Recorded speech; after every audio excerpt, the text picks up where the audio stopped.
This is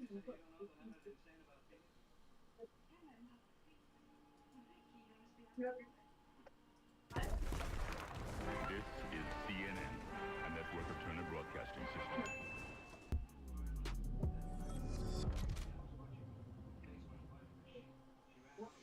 The CNN post that just went up kind of shows exactly what. Oh, and here's an ALX take. Always go with the ALX take.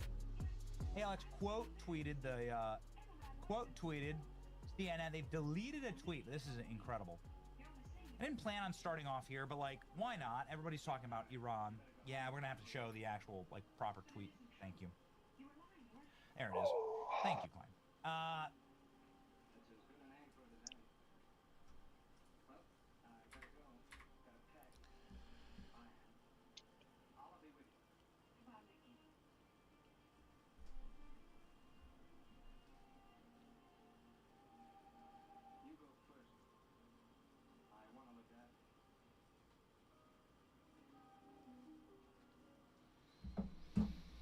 We're gonna have to show the actual like proper tweet. Thank you. There it is. Thank you, Klein. Everyone's talking about Iran, and everyone's talking about why you can't have terrorists over in Iran. Build Lego later But ain't tonight. nobody talking about why you can't have terrorists here Yeah, in I our have to country. go It is why with meet every with single time a that we buyer mention of Iran, ALX, am I right couple on of my this? Star Wars things. Every So time after we've I done get a back, read about Iran, like every I'm gonna time get we've food done on a the way story back, about and then it, I'll we are build more of constantly it telling after people that. here in our homeland to keep your head on a swivel. What has been done to our country? What has been done to the demographics of our country, the harmony of our country, the social health of our country is a crime against humanity. We used to have a country that believed in itself because we had a common cause. The vast majority of the country was Christian, something to the effect of like 90+%, all the way up until like the 80s, 90s. The vast majority of the country, by design, shared a similar heritage, similar value system, shared a common language. We did not have an influx of foreign and alien ideologies into our country because that makes for a bad country. And that's the point of immigration, is actually to keep alien ideologies from creating friction and to disrupt a harmonious system in your nation. You can't have harmony when mothers feel scared to walk their kids down the street. It's a very simple test. Do you feel like you can take your kid to the public park in your town? Now, this is a test that can be passed or failed, depending on where you live. But this is the test of, do you have a functional society? Do you live in a functional town? If your public park is filled with piss-soaked vagrants and bums, if your public park is filled with out of work, NYPD, stop right there, freeze! Stay back! Hands where I can see them, on the ground! it will come as a surprise to absolutely nobody that when ISIS terrorists throw bombs at peaceful protesters in New York, Muslim mayor, communist Zorhan Mandami is going to blame the peaceful protesters. That's exactly what just happened in New York City. In New York City, you have these two children of immigrants from Afghanistan and from Syria, respectively, throw bombs. These are true explosive devices. They contained explosive material and were homemade nail bombs. They had nails, screws, other shrapnel inside of them. And they were in glass jars, intended to kill. The perpetrators, who were arrested, have declared that their intention was to kill. You can see here how the bomb rolled through the legs of this black cop, which Black Lives Matter, right? It said all the libs, until something like this happened. The bomb, the literal bomb from the terrorist, goes through the legs of the black police officer. What happened? And it's amazing how this is all caught literally in 4K. God, look at this. This guy run. Insane scenes. This all happened because of a, I don't know what you want to call it, a peaceful protest. It is a peaceful protest. Dude named Jake Lang, who doesn't like Islam, is protesting against Islam. Guess what? That's literally the purpose of the Constitution, is to protect stuff like that. And there ain't nothing wrong with it, but it's Zorhan Mandami who decided to come out today and to blame the protest, the peaceful protest. White supremacist Jake Lang organized protests outside of Gracie Mansion rooted in bigotry and racism. Such hate has no place in New York City, an affront to our city's values and the unity that defines who we are. Well, what followed was even more disturbing. Violence at a protest is never acceptable. The attempt to use an explosive device that hurt others, not only criminal or reprehensible. I want to thank the brave men and women of the New York police that acted to keep New Yorkers safe. My administration is closely monitoring the situation. Oh, God, okay. Mandami starts his speech on an ISIS attack by talking about how it's Islamic phobic. Good morning. On Saturday, a protest was held outside Gracie Mansion, where I live with my wife, Rama. Neither of us were home at the time. This was a vile protest rooted in white supremacy entitled Stop the Islamic Takeover of New York City. I'm the first Muslim mayor of our city. Anti-Muslim bigotry is nothing new to me, nor is it anything new for the 1 million or so Muslim New Yorkers who know this city as our home. Got it. I see you've figured it out, right? I see you've really figured out you've really hit the nail on the head here. Nail bomb on the head here. You got him, Zorhan. He did the Norm Macdonald tweet. What terrifies me is if ISIS were to detonate a nuclear device and kill 50 million Americans, imagine the backlash against peaceful Muslims. So 2 Muslims nearly murdered a dozen people in New York City with IEDs, and Mandami's first impulse is to rail against Islamophobia and white supremacy. Islamophobia suggests an irrational fear of Islam. Is it irrational when Islamic jihadists are trying to massacre Americans? Let's see the community note here. Because a protester happens to be white does not make him a white supremacist. Jake Lang had zero to do with the bombing. Mandami labeled Lang, ignoring the ISIS-aligned men who threw the bomb and yelled Allahu Akbar. Their names were Emir Balat and Ibrahim Nick. Mayor Mandami's statement names Jake Lang by name, calls the shrapnel bomb an explosive device, doesn't name 2 suspects, doesn't use the word terrorism. Look at that. By the way, this is the same substance used by Al-Qaeda and ISIS. So it did have it's critical to note. These were real bombs, these were real explosive devices. It did have explosive devices, explosive material inside of the bombs. Jake Lang showed up at the news conference and he was blocked from entering the news conference today. Look at that. There's your freedom of the press. Exactly the reason community notes exists. I mean, the way that they've tried to cover this up in the media as though the victim was Zorhan Mandami.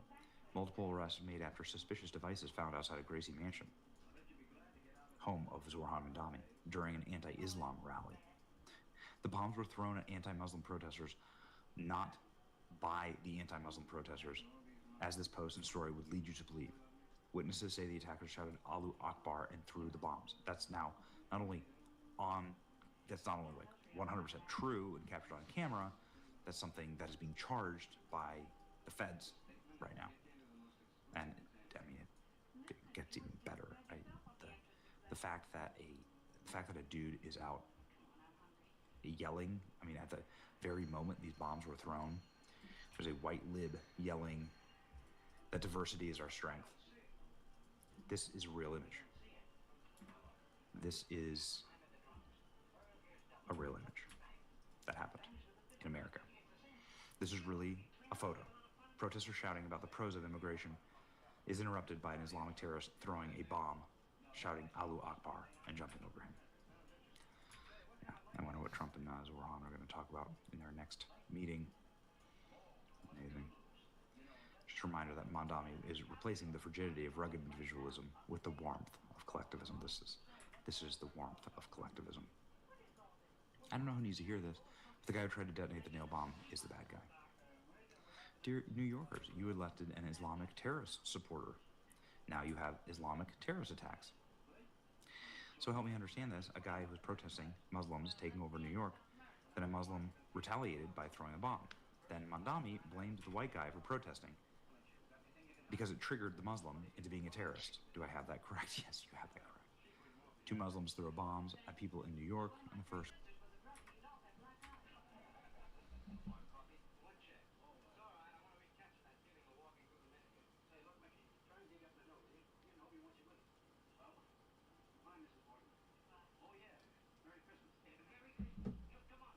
Blamed the white guy for protesting because it triggered the Muslim into being a terrorist. Do I have that correct? Yes, you have that correct. Two Muslims threw bombs at people in New York, and the first question liberals ask is, what did white people do to them?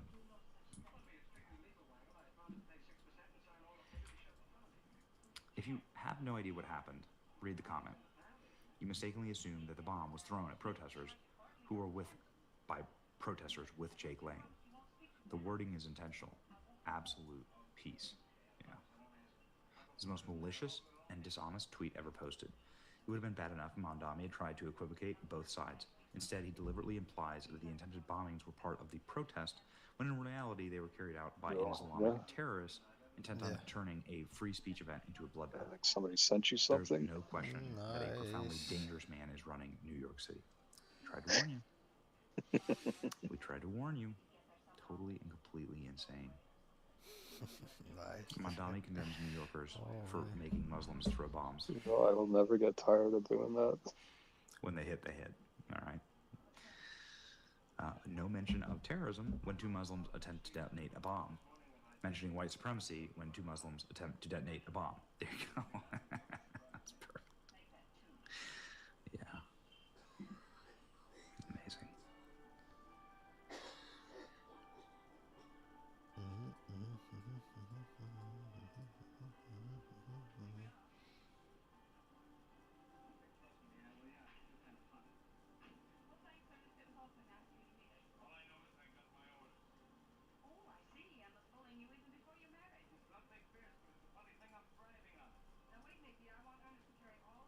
And we will cover it because it's going to be awesome. I hope, anyway. I hope it's going to be awesome.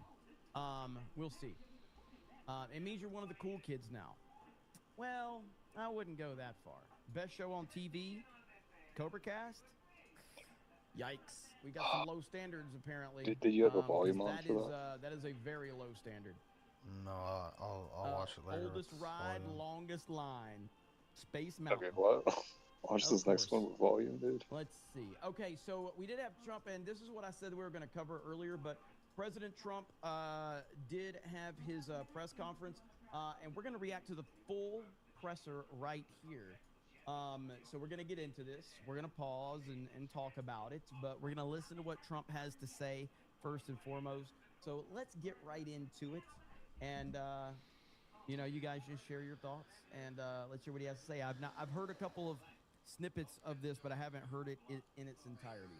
United States military and the Israeli Defense Forces continued Operation Epic Fury very successfully. Nice, dude. Over the past 9 days, we've carried out some of the most powerful and complex military strikes and maneuvers. Dude, I swear when you the type it world in, has ever seen. the AI is like, I have no You add that fucking up to restrictions. all of This the other is things, everything Midnight is Hammer, fine.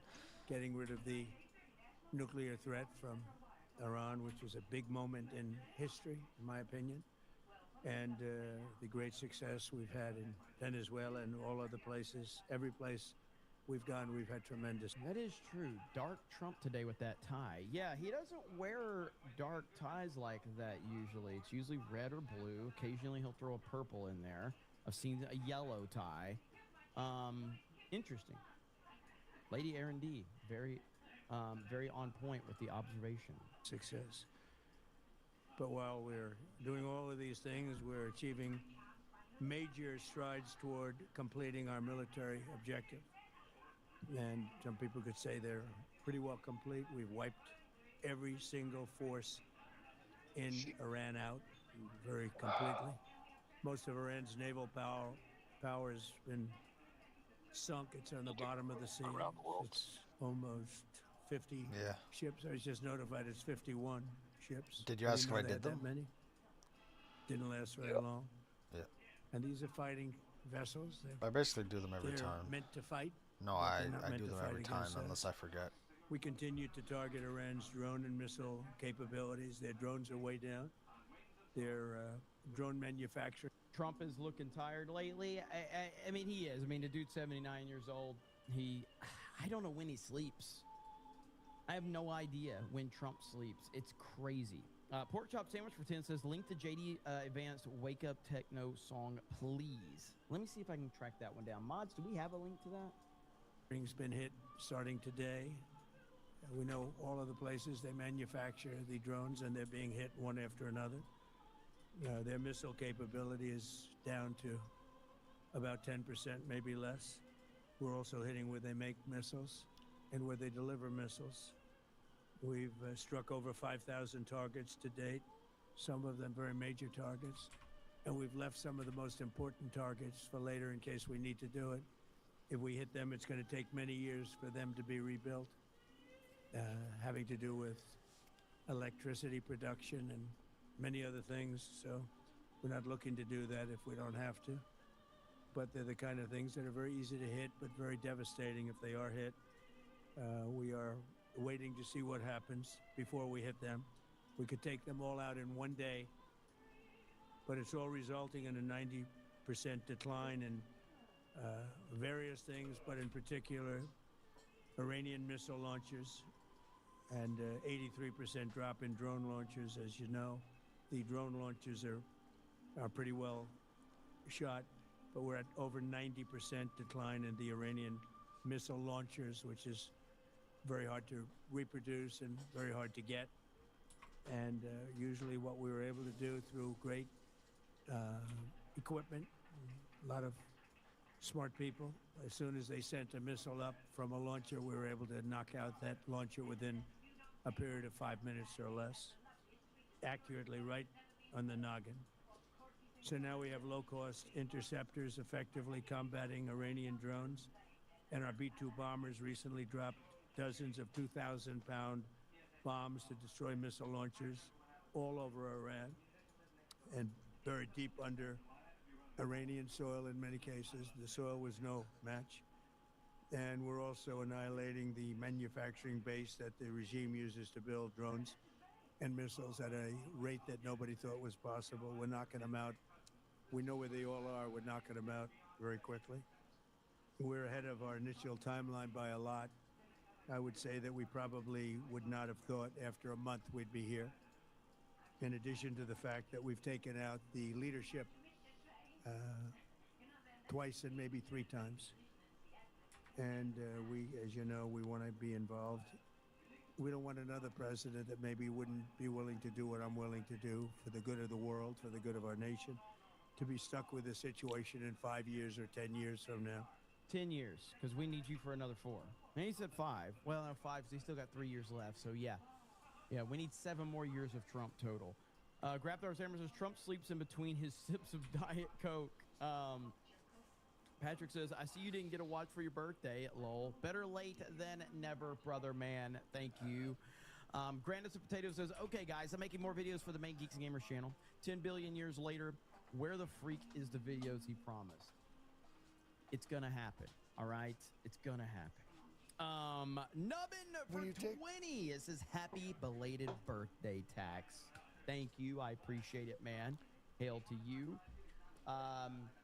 And yeah, where's the wrestling stream?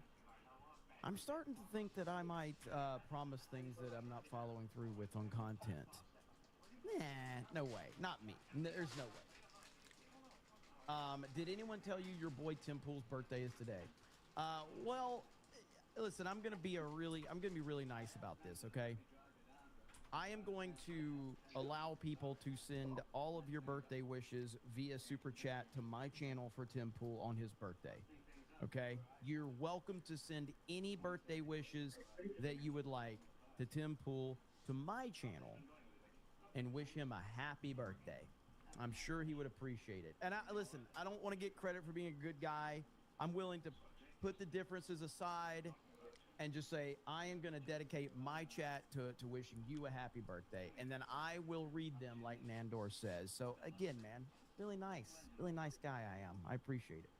So we think they should put a president in, or the head of the country in, that's going to be able to do something peacefully for a change. They've been doing this for 47 years, killing people for 47 years, whether it's the barracks or even the SS Cole where they were involved. Very strongly, they always denied it. Very strongly. But they were very strongly involved, and all of the people that died through the roadside bombs died and are right now walking around with no legs, no arms, a face that's been so badly damaged.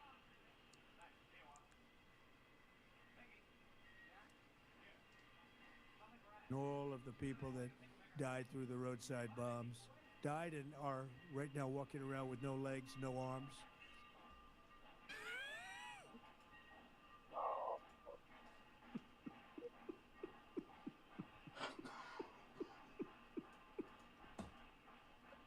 What do you think of the last one I said?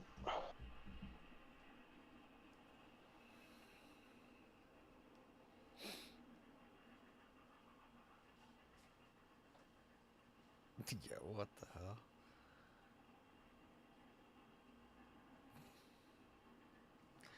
Dude, that's great. I don't know how you fucking get it to do that.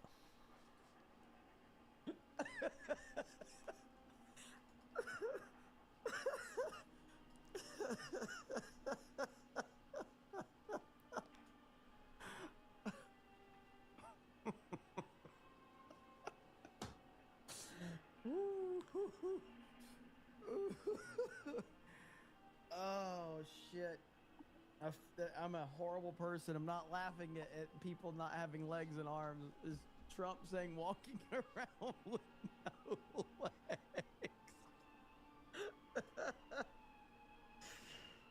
Oh man. God. Oh. Yes, prosthetics. I know what he means, but it's still funny as shit, dude. Peter for 5 says, thank you for streaming tonight. It's been kind of rough a couple of days for me, and I've been feeling kind of lonely, so this helps. Also, happy birthday. Hey man, glad we can take you away from life's stress.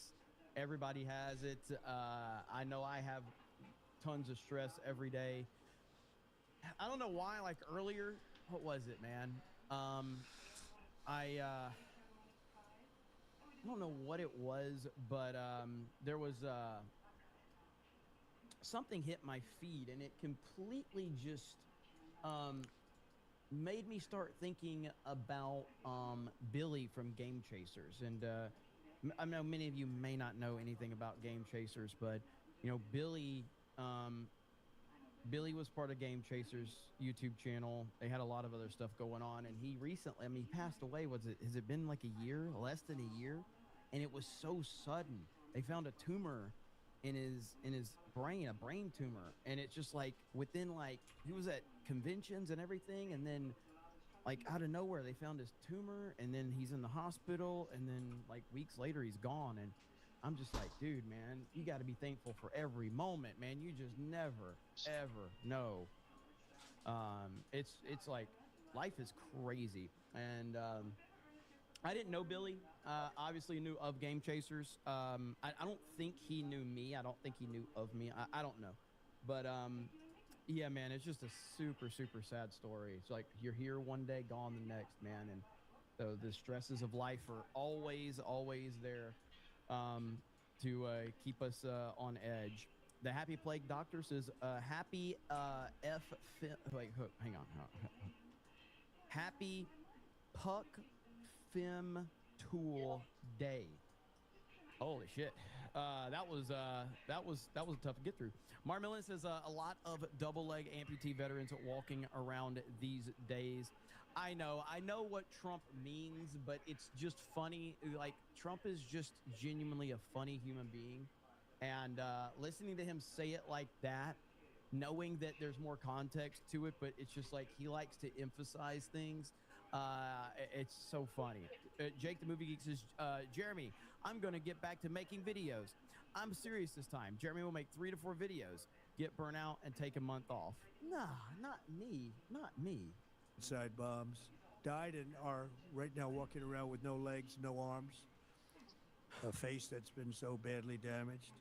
The Iranian regime has been attacking Americans and spreading terror for 47 years, and despite these countless opportunities to renounce their nuclear ambitions, which they had just a short while ago, they told Mr. Witkoff, who is standing right over here, they said, they actually said, we want to keep building. Essentially, in a real nutshell, we want to continue to build nuclear weapons. If we didn't knock out Midnight Hammer, if we didn't knock out their Iranian potential, if we didn't do that with Midnight Hammer, they would have had a nuclear weapon. They would have used it long before now.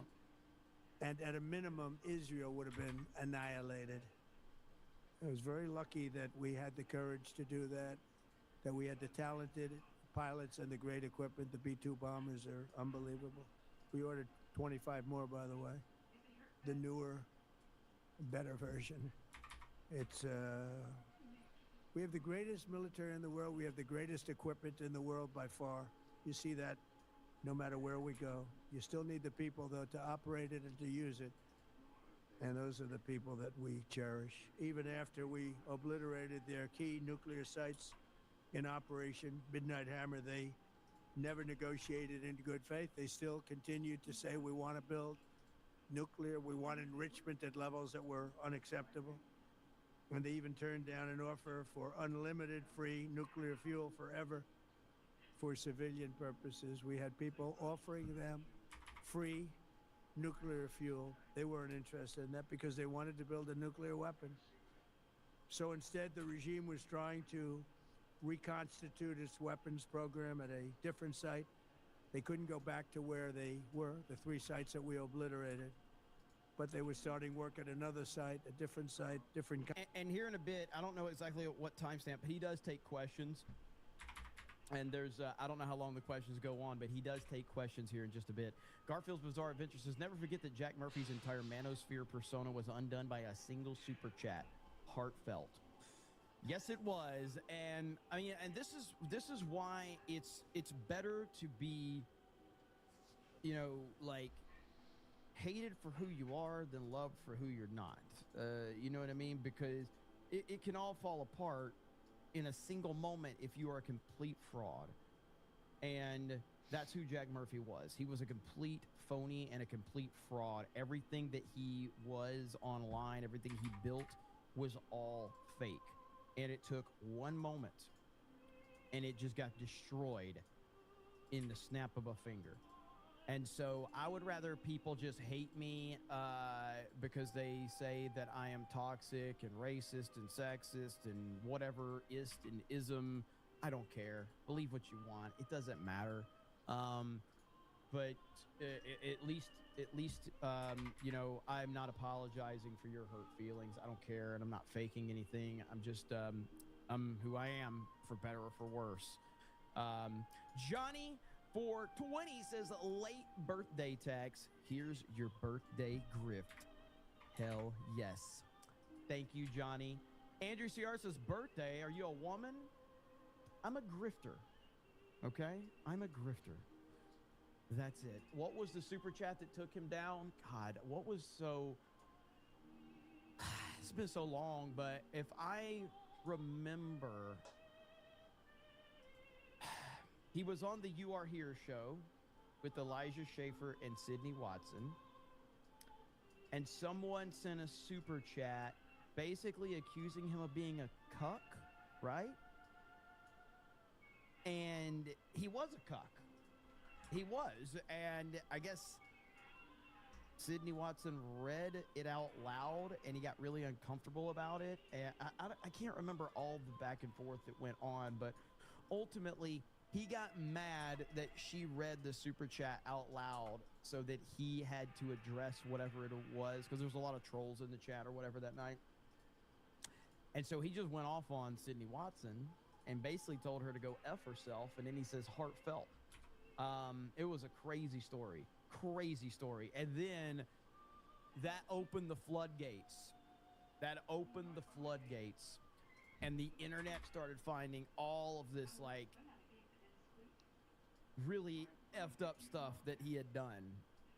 Some really bad stuff. I mean, this is a guy who was walking around presenting himself as like this macho alpha male, teaching men how to be men, but in reality,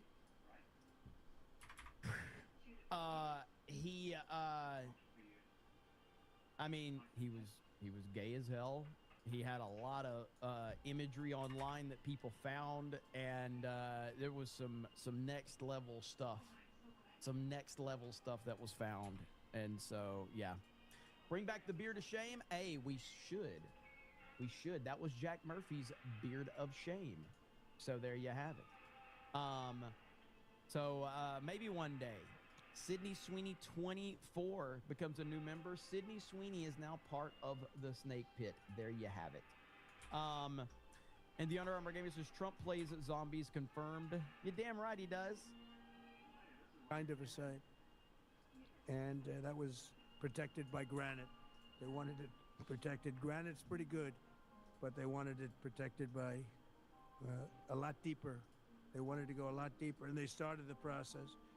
While rapidly building conventional ballistic missiles, they were going to do it all at the same time. It threatened our overseas bases and soon could have reached even our homeland.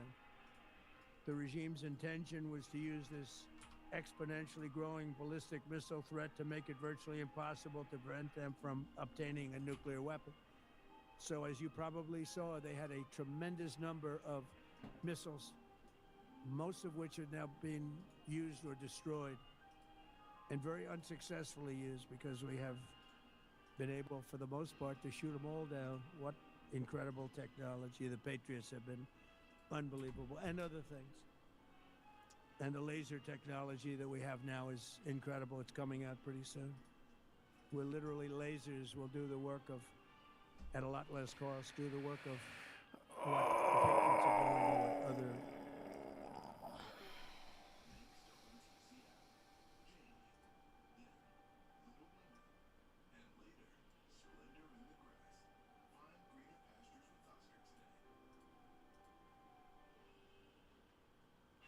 All right, I'll be back.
What's good, chat?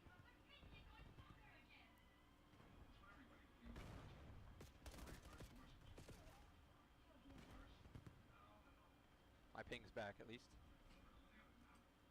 They were saying it was just me, by the way. They were pinging fine. Guess I'm the worst shit.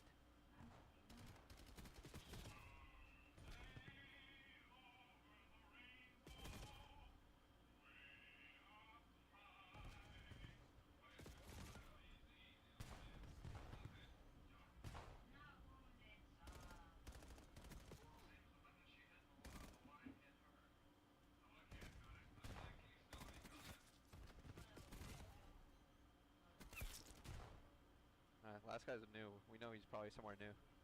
Mason's trying to slide for him. Good job, Mason. Good clear. Good help for Brandon, too. Stun the con.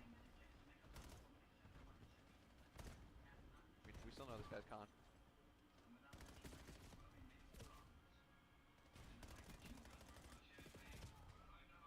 Cramp just made plays. Stay alive. Onside.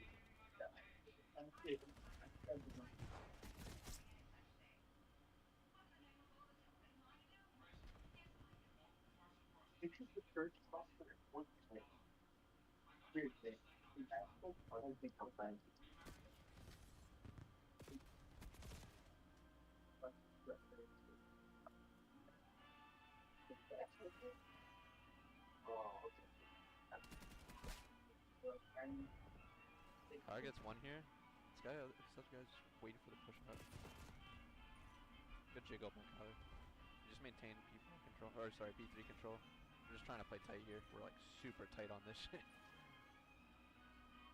See if we can win these trade battles though. He damn he needs backside. Good needs. I think got weird timing with this right here. Two guys breaking from front. Good trades though. Nice, we worked out really well.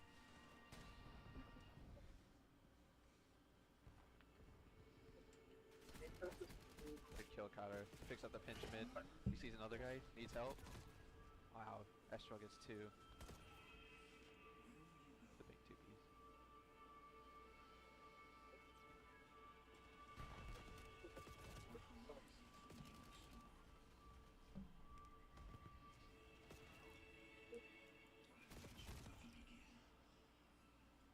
Two people are going to be flipping here. 3 people.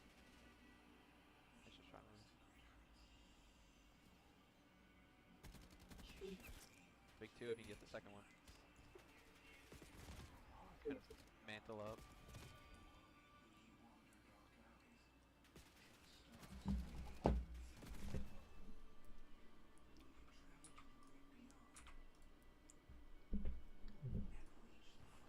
Three kills off the road there. They were trying to back up, but they were just aping from their P3 control.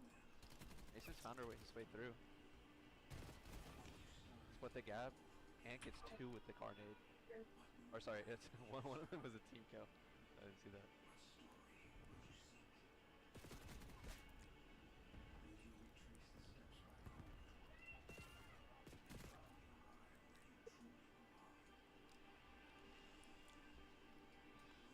It's gonna take a deep route. Yeah.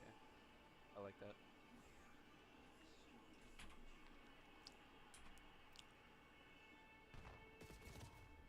Picked up hit route. Wow.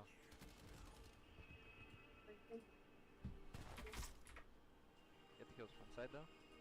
Hold this, good trophy. Cars patrolling mid. Get the trade on him, nice. The boys play this weekend? We play General Mates on Friday. It's on all your maps.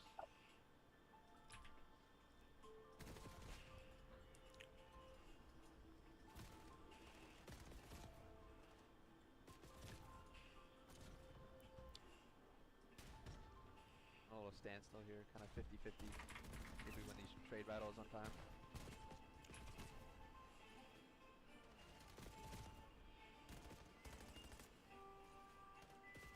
Needed one guy to wrap mid for this crump guy.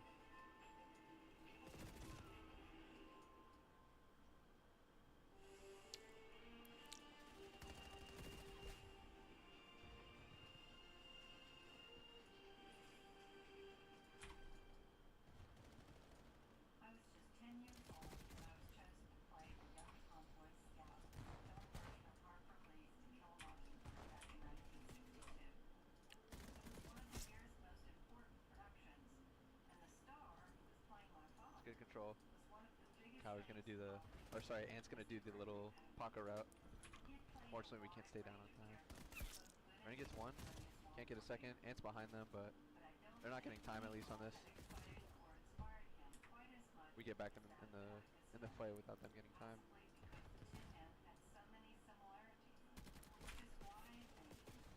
Good movement, Kyler. Good finesse. We kill this guy now. I was trying to help him now.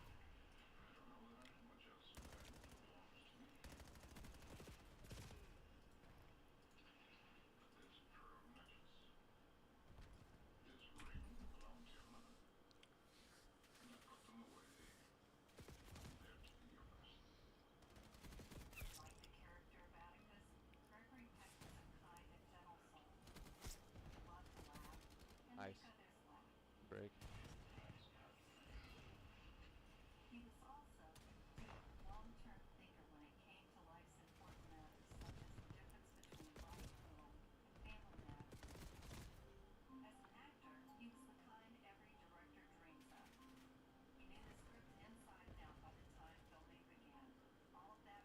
Brandon spawns behind them because they were pitching at the wrong time.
You know we're missing two. They're going P5. We see him here.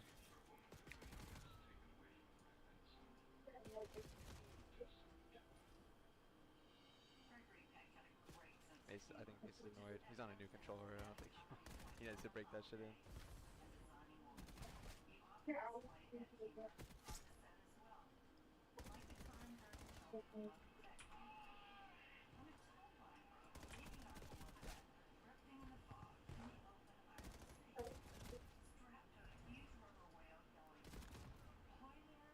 Hit up the wall, getting the target or whatever.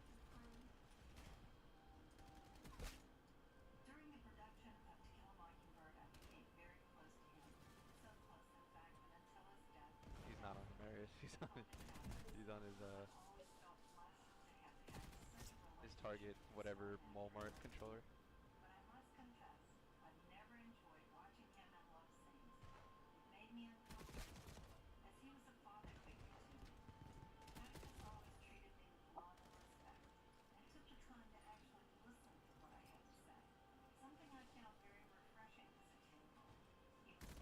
Ant's about to get a streak here. Yeah, he got it with the soakage.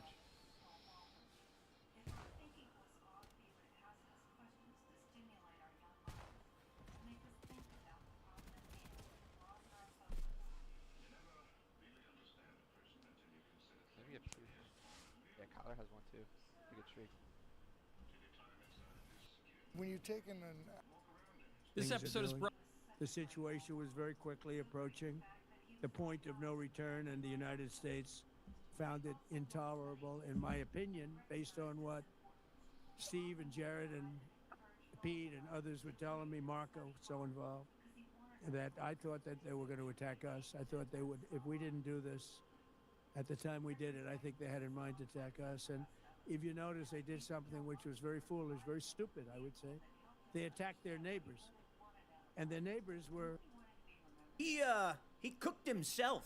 He cooked himself. You know, I was talking about earlier today these leftists and the violence and all the problems that are coming from an increase in left-wing terror. and how we have to do something about it, because if we just allow violent lunatics to go around committing crimes, attacking people, there's no real accountability, it will keep getting worse, and that's what we've seen over the past several years. But after looking at this video and article, I thought maybe it's a self-correcting problem. All right, well, anyway, the story is protester on fire. A flag-burning protester accidentally set himself on fire outside of an ICE facility. Now I'm going to say it again in all seriousness.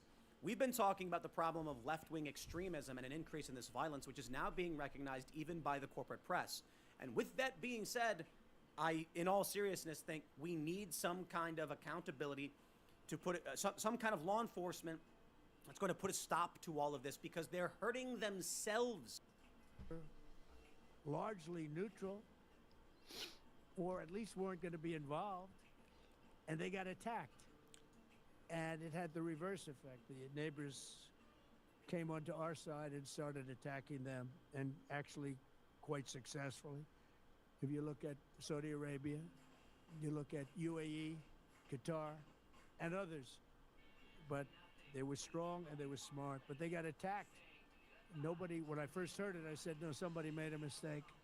There was no mistake. UAE had over 1,000 missiles shot at it, knocked them almost all down. On the very first day I came down the escalator in 2015, I said, quote, I will stop Iran from getting nuclear weapons. And all I'm doing is keeping my promise. Think of that. That was in 2015. Did he say that when he came down the escalator? I didn't know that. If that is crazy, I got to find the clip. So Trump is saying that when he came down the escalator in 2015 and gave that historic speech about running for president, he, now again, I wouldn't doubt it, because again, we've showed it all the way back to the 1980s that he has been talking about Iran. But that's pretty crazy. I said it. It was a threat then and a much bigger threat now, but no longer a threat, not for a long time anyway. We want to keep it that way. As we continue Operation Epic Fury, we're also focused on keeping energy and oil flowing to the world. And I will not allow a terrorist regime to hold the world hostage and attempt to stop the globe's oil supply. And if Iran does anything to do that, they'll get hit at a much, much harder level. I will take out those targets that were easy and that I mentioned just before. We'll take them out so quickly, they'll never be able to recover, ever.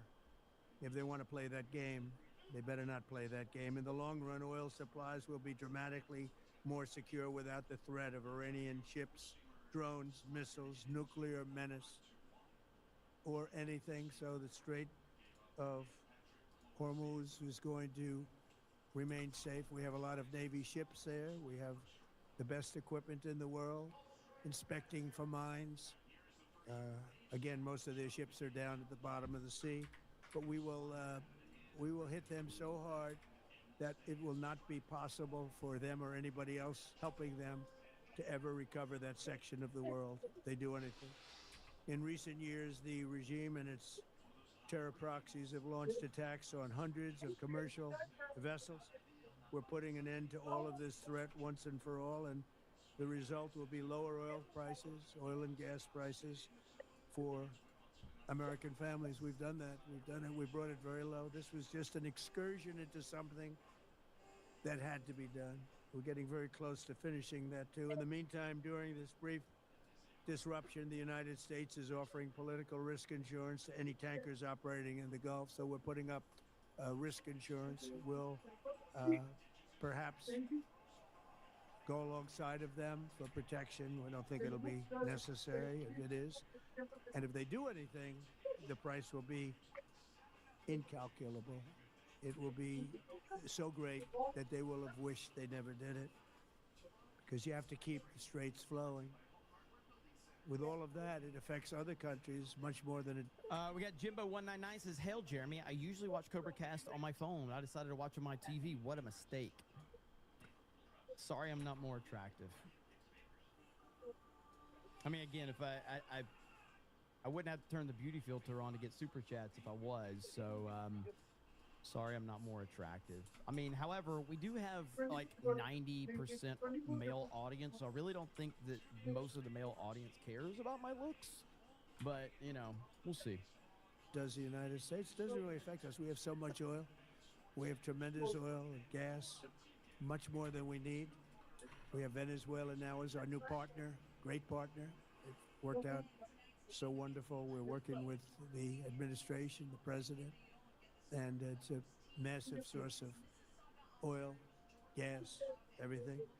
But we're in a very good position, but very unfair to other parts of the world, like China as an example. I mean, we're doing this for the other parts of the world, including countries like China.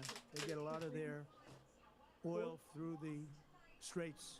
So we're doing this. We have a very good relationship with President Xi in China. I'm going there in a short period of time, and we're protecting the world from what these lunatics are trying to do, and very successfully, I might add. We're also waiving certain oil-related sanctions to reduce prices. So we have sanctions on some countries. We're going to take those sanctions off till this straightens out. Then who knows, maybe we won't have to put them on. There'll be so much peace. But when the time comes, the U.S. Navy and its partners will escort tankers through the strait if needed. I hope it's not going to be needed, but if it's needed, we'll escort them right through.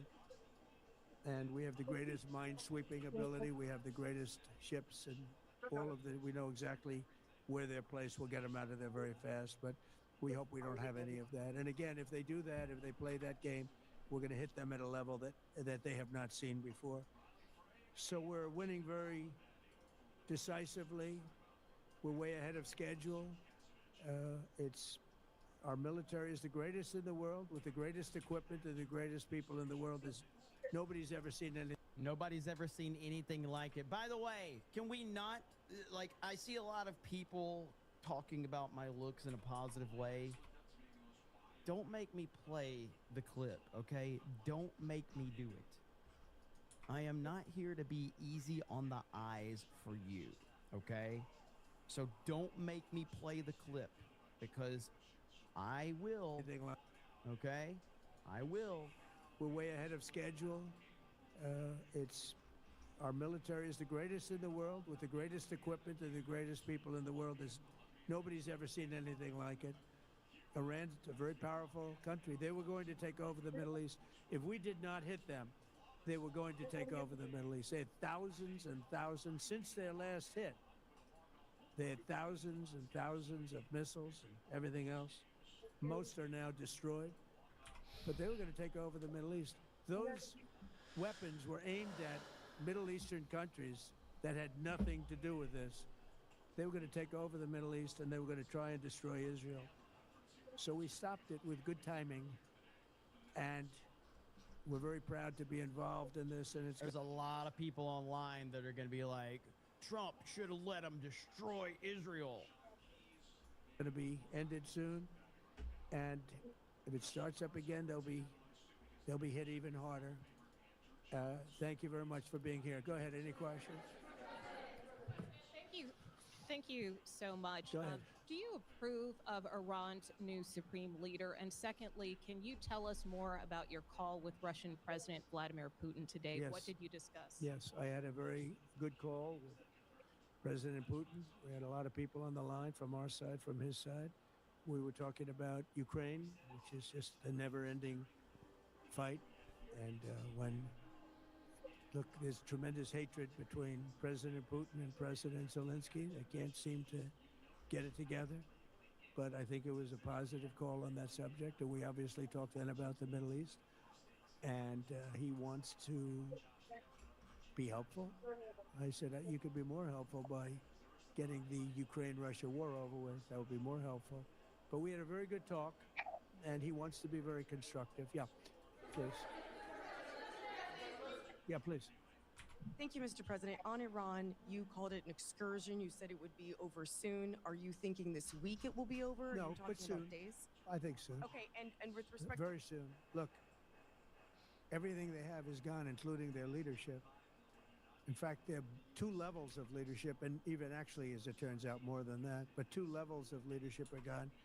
Most people have never even heard about the leaders that they're talking about. So it's obviously been very, very powerful, very effective. to Cuba, you said that Cuba wants to make a deal. Yes. What would the United States get in return for that, and why should Americans trust Marco Rubio to negotiate it? Well, Marco Rubio is doing a great job. I think he's going to go down as the greatest Secretary of State in history. Look at what we've done as a presidency. Look at what we've done as an administration. They trust Marco, and so do the American people trust. He's been successful no matter where he's been. He also speaks the language, which is always nice and always helpful. But he's dealing, and it may be a friendly takeover. It may not be a friendly takeover. It wouldn't matter because they're down to, as they say, fume. It'll be a friendly takeover, or it may not be a friendly takeover. What does that even mean? They have no energy. They have no money. They're in deep trouble on a humanitarian basis. And we don't want to see that, but they were very, very bad to a lot of people, as you know, and a lot of people living the Cuban-American vote, which I got at record levels. Very important. Those people are very important to me. I know what they went through. They went through hell. Some of them have gone on to be some of the most successful people in the country. Cuban-American business people, some of them are like the most successful in the country. And a lot of them are friends of mine because I've been fighting this battle with them for a long time. The Castro regime was brutal, but they lived off Venezuela. Now they don't live off Venezuela. Sends them no energy, no fuel, no oil, no money, no nothing. They lived without Venezuela. They couldn't have made it, and we cut them off from everything else. So, yeah, they're going to make either a deal or we'll do it just as easy anyway. Yeah. Read the message I sent.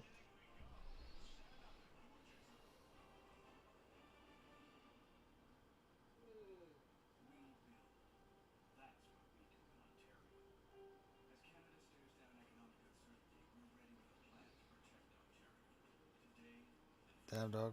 Is she, I guess just say yes or no. Is she, someone that actually works there, or is she just there, like, for business? She works there. Okay, I guess that wasn't really a yes or no question.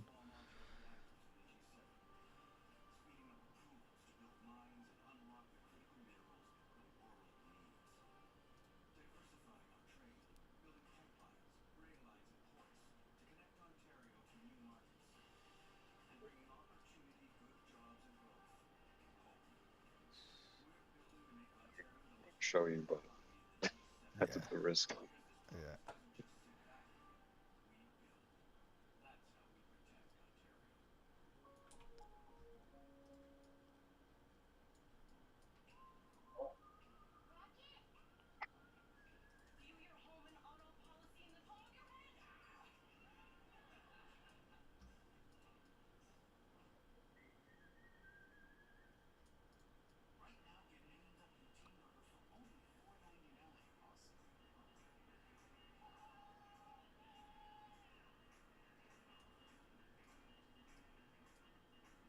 Yo, is it raining by your house?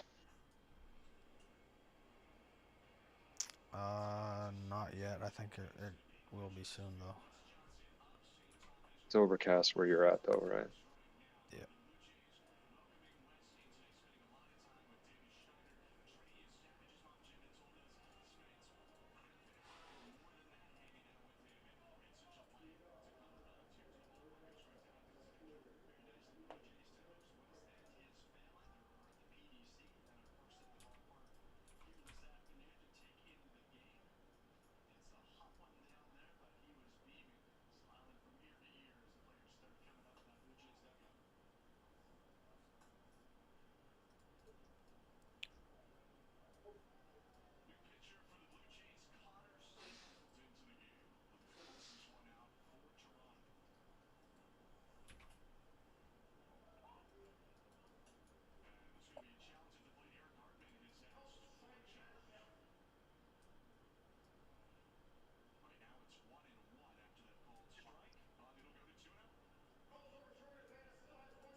What's your dad doing? Watching the baseball game. Jays game. Who's playing? I don't know. The Jays and someone else, I don't know.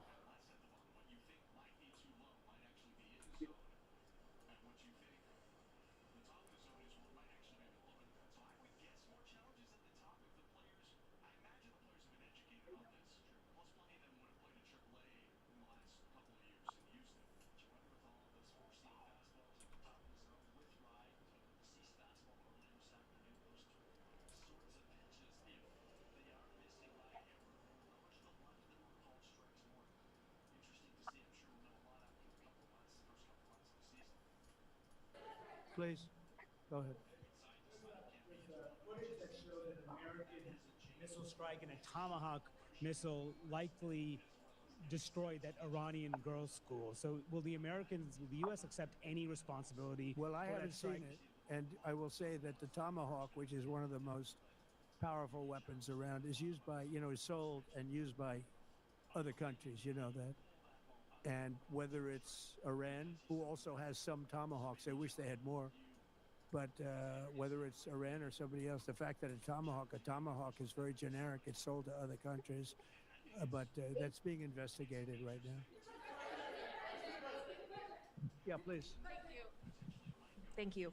Mr. President, you've said the war is, quote, very complete, but your defense secretary says this is just the beginning. So which is it, and how long should Americans be Well, I prepared think for you could this say war to it both. The beginning, it's the beginning of building a new country, but they have no Navy, they have no Air Force, they have no anti-aircraft equipment. It's all been blown up. They have no radar, they have no telecommunications, and they have no leadership. It's all gone. So, you could look at that statement. We could call it a tremendous success right now as we leave here. I could call it, or we could go further, and we're going to go further. But the big risk on that war has been over for 3 days. We wiped them out in the first 2 days. When you think about it, it's incredible. We wiped out a big Navy, very powerful Navy. These were ships. These were serious ships. These were ships that you buy when you want to win battles. They're all on the bottom floor. The sailors are all running off their ships. They refuse to get on the ships. The Air Force is gone. Everything's gone. The missiles are down to a trickle.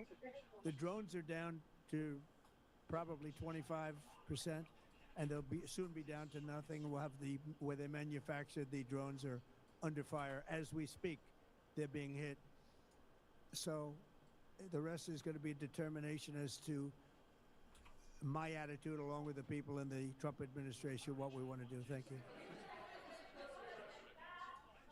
Yeah, please.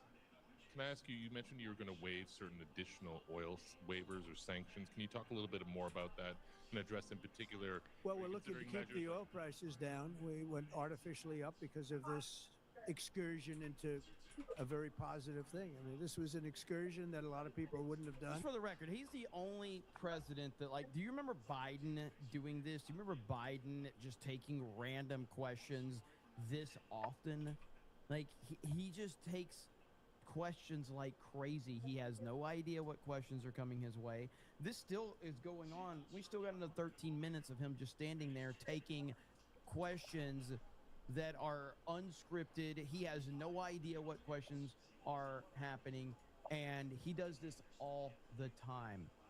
That he is unlike anybody. It's crazy. Andrew CR says, happy Lessica? Did you mean Jessica?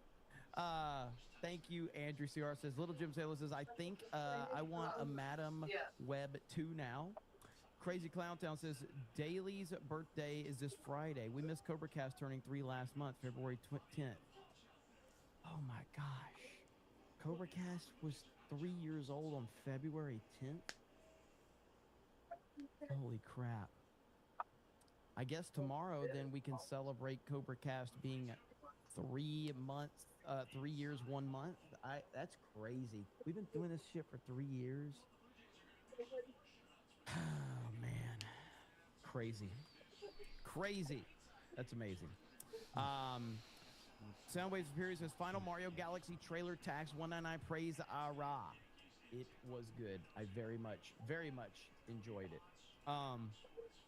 Jimbo 199 says Jeremy, I rely on you for all Trump news, so I need to know, has he officially made a statement on the X-Wing pork chop sandwich disaster? Many are suffering. He must address it. He must. And I'm really anxious to find out what Trump thinks about this I too. think she's the chick At this who I time, said we have traveled not gotten to a bunch of him, places, so it's already chopped. we have not gotten him to comment on it. Oh, However, the white one? tomorrow's Tuesday night's main event Yeah. is going to be it's going to be a hell of a stream, all right? There's a lot to discuss, all right? We're going to be discussing many things. One of those many things Imagine you do will that, man, be when you the travel Colors that many disaster. places. Because I don't know if her X-Wing parents are screwed rich or everything something, up. but Kyle dropped off 50 and says a flock of eagles probably got to tats. play. Look at there. Probably have to jump through some 50. hoops. Thank you for so her. much. So what the Thank fuck you, was the Kyle. point? I ran so far away. Oh no.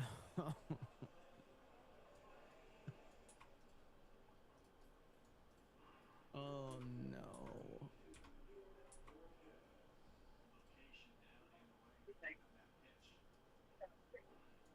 How's your wife, dude? Nice. She okay? Trans Girlie for 20 says, can't wait to give you a hug at the What you meetup. guys do for your honeymoon? Probably just fucking got on Lego, dog. That's what I did. What more do you want from me?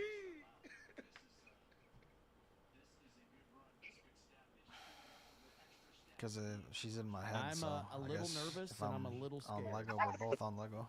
Why? Why? Why? She's in your head. Which hemisphere? The left hemisphere or right hemisphere?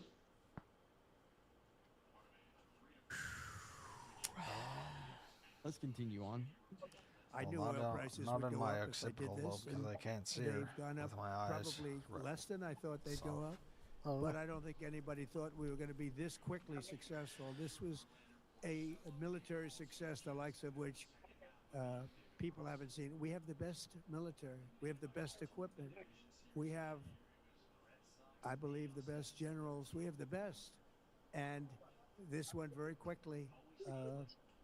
We talked about that with President Putin. He was very impressed with what he saw, because nobody's ever seen anything quite like it. You know, Iran was a very powerful military country with all of the missiles. Now, you had the double attack. You had the original attack with us in Israel, and that knocked them for a loop. Then you had the B-2 bombers, which took out their nuclear capability, and they would have had a nuclear weapon within 2 weeks to 4 weeks.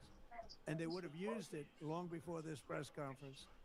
And we might have had a much different press conference if we had a press conference at all. But it's been amazing. The military success that we've had is truly unprecedented. You told your congressional colleagues that you will not sign any piece of legislation until the Save America Act is passed. Does that include the confirmation of Senator Mullen as your next DHS secretary? Does that mean a DHS funding bill?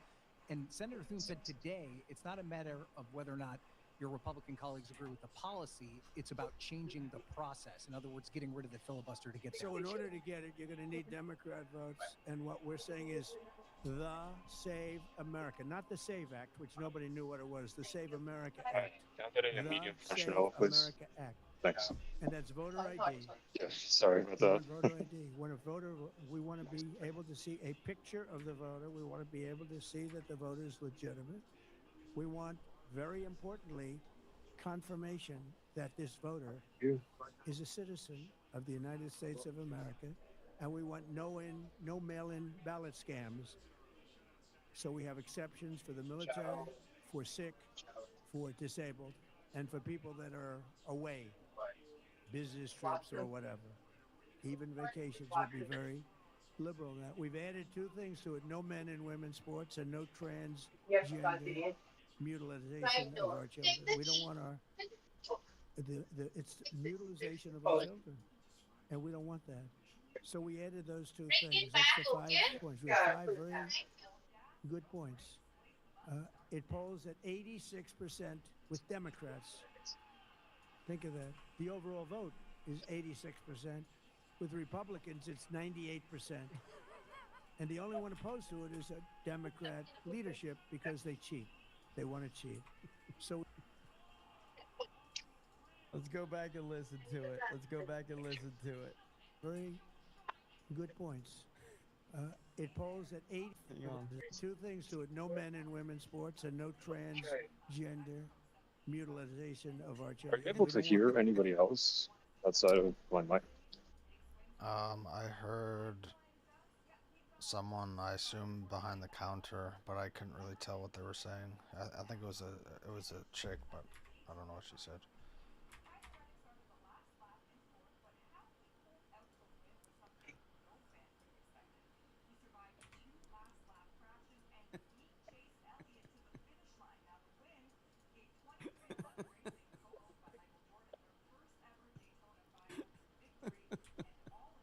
In sports, and no transgender mutilization of our children. We don't want our it's mutilization of our children, and we don't want that.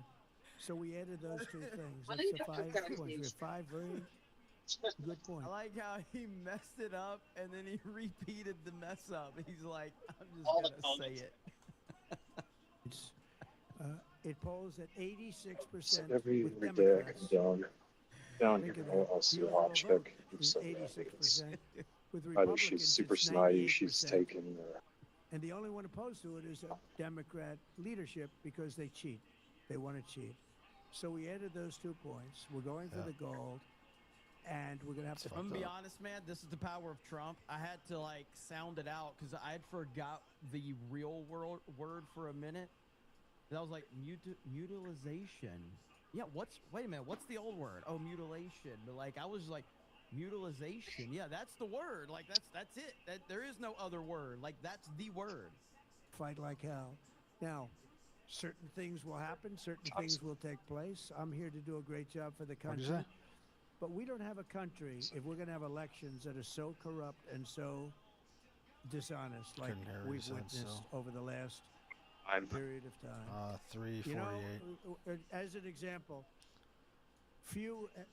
virtually nobody has a system of mail-in ballots like we have. No other country in the world. France went away from it. They all went, you know why? Because it's corrupt. And Jimmy Carter, when he had a commission, frankly, I think it's probably the best thing Jimmy Carter did. He said, you can't have mail-in voting because it's inherently dishonest. And it's turned out to be totally dishonest, so we're going to fight for it. Yeah. Iran activated any sleeper cells inside the U.S. There's reports that they have pressed that trigger button to activate those cells, at least abroad. Well, She asks really important questions because she has a great personality. They've been trying for a long time. We've been very much on top of it. One of the things we have to do is get the Democrats to stop the Democrat shutdown, because, as you know, the apparatus that looks into that, Schumer and the Democrats have shut it down, which tells you they probably hate our country a lot. But the Democrats have to open that up. But we've got very, very good intelligence into that. We know a lot of different things that have happened that have been very bad. A lot of them came in during the Biden open border period, but we have them under... we've got them. We're watching every single one of them. Yeah, we know a lot about them. The biggest problem we have is the Democrat shutdown. We know a lot about them, but the shutdown doesn't allow us to do what we have to do. Do you have to take him out? Does he have a target on his back? You mean the new supreme leader? You mean the son? How can there be an Iran? With Well, I another don't want to say that, but you know, I was disappointed because we think it's going to lead to just more of the same problem for the country. So I was disappointed to see their choice. Thank you, sir. You've said you have someone in mind to be the new Iranian leadership, if not the Ayatollah's son. What are you looking for in that person? Are you looking at someone internal, given that you just said that their leadership has been I like the decimated and idea wiped of, internal and eternal, come to think of it. But I like the idea of internal because works well. I mean, I think we've proven that so far in Venezuela. We have a woman, Delcy, who has been, president of the country, very respected, she's doing a great job. and it's, no disruption. We had, as you remember, Iraq, where everybody got fired. The military got fired, the police got fired, the politicians got fired. There was nobody. And you know what they turned into? ISIS. And we don't want that. We don't want that. So I would like to see people that are inside go. Now, they talk about the son of the Shah. They talk about other people, but, hasn't been there in many, many years. We have a formula that's been very good so far, and I think it'll continue to be good. The relationship is extraordinary with Venezuela, smart country. We've taken out 100 million barrels of oil. It's right now in Houston being taken care of and made so beautiful. And you have to see this at work. They have, it's brought to the refineries. Eternal mutilization. Holy crap. What a word.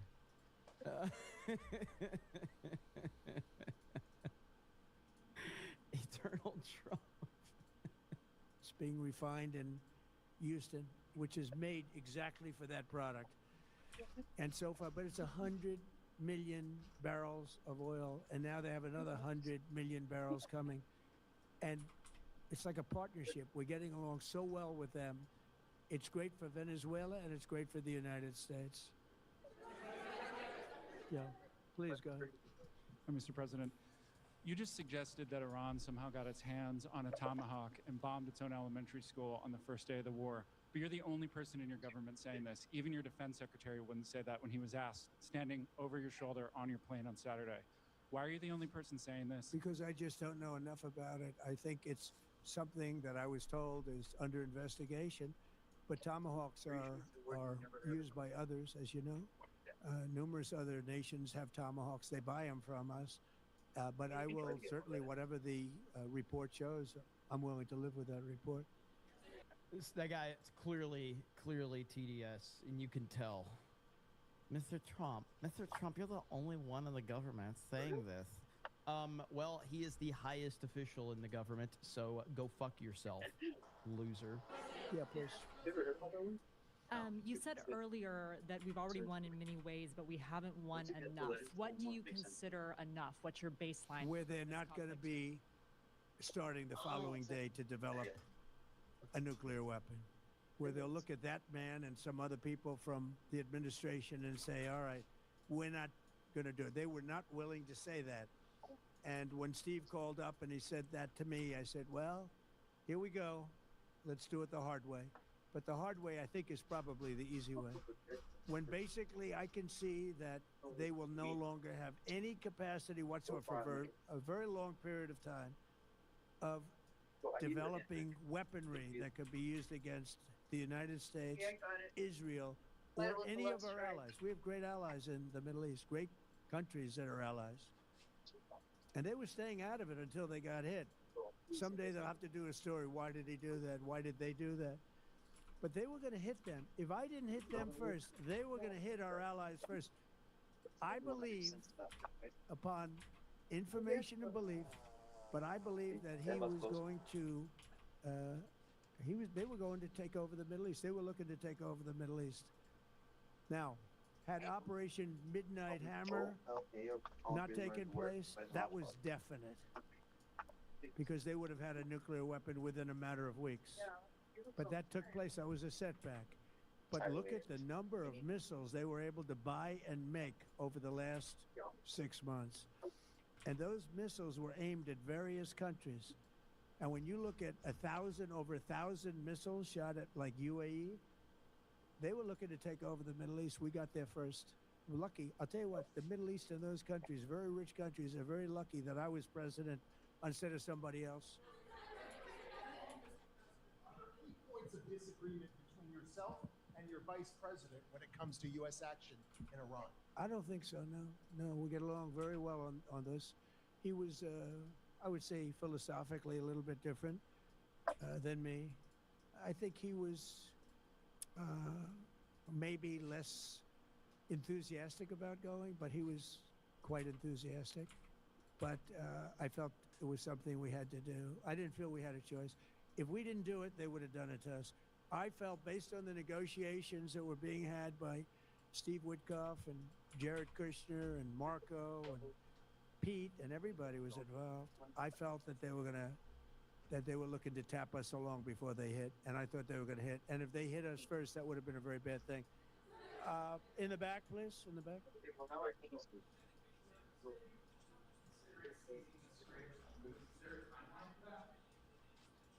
About the straight, you mean? Yeah, well, I want to keep it open. I want to keep it good. You know, it doesn't pertain to us so much as it does to China. We're really helping China here and other countries because they get a lot of their energy from the Straits. But, hey, look, we have a good relationship with China. It's my honor to do it. Yeah. Leader, you have called him an unacceptable choice. So does he have a target on his back? And how can you say I don't want to say whether or not he does because literally someone already asked him that question. It might have been her, I can't remember. Someone just asked him that fucking question and he wouldn't answer it. That would be inappropriate. But hey, look, I had a target on my back because, as you people wrote pretty well, they caught the assassin that was after me. So we just got them first, but they caught the assassin. It was her? Okay. They have him now in custody that was after me. So, you know, but people don't like to mention that, but they did catch him. And I'd like to congratulate our military, Secret Service, FBI, all of the people that worked on that, but they did. Yeah, please. Go ahead. No, go ahead, please. Thank you, Mr. President. You promised the Iranian people you would help them, but it sounds like you're willing to end this fight after your military objectives have wrapped up. Isn't that a betrayal of the Will I people? help them? I'd like to, if they can behave. But they've been very menacing. You know, they're great people.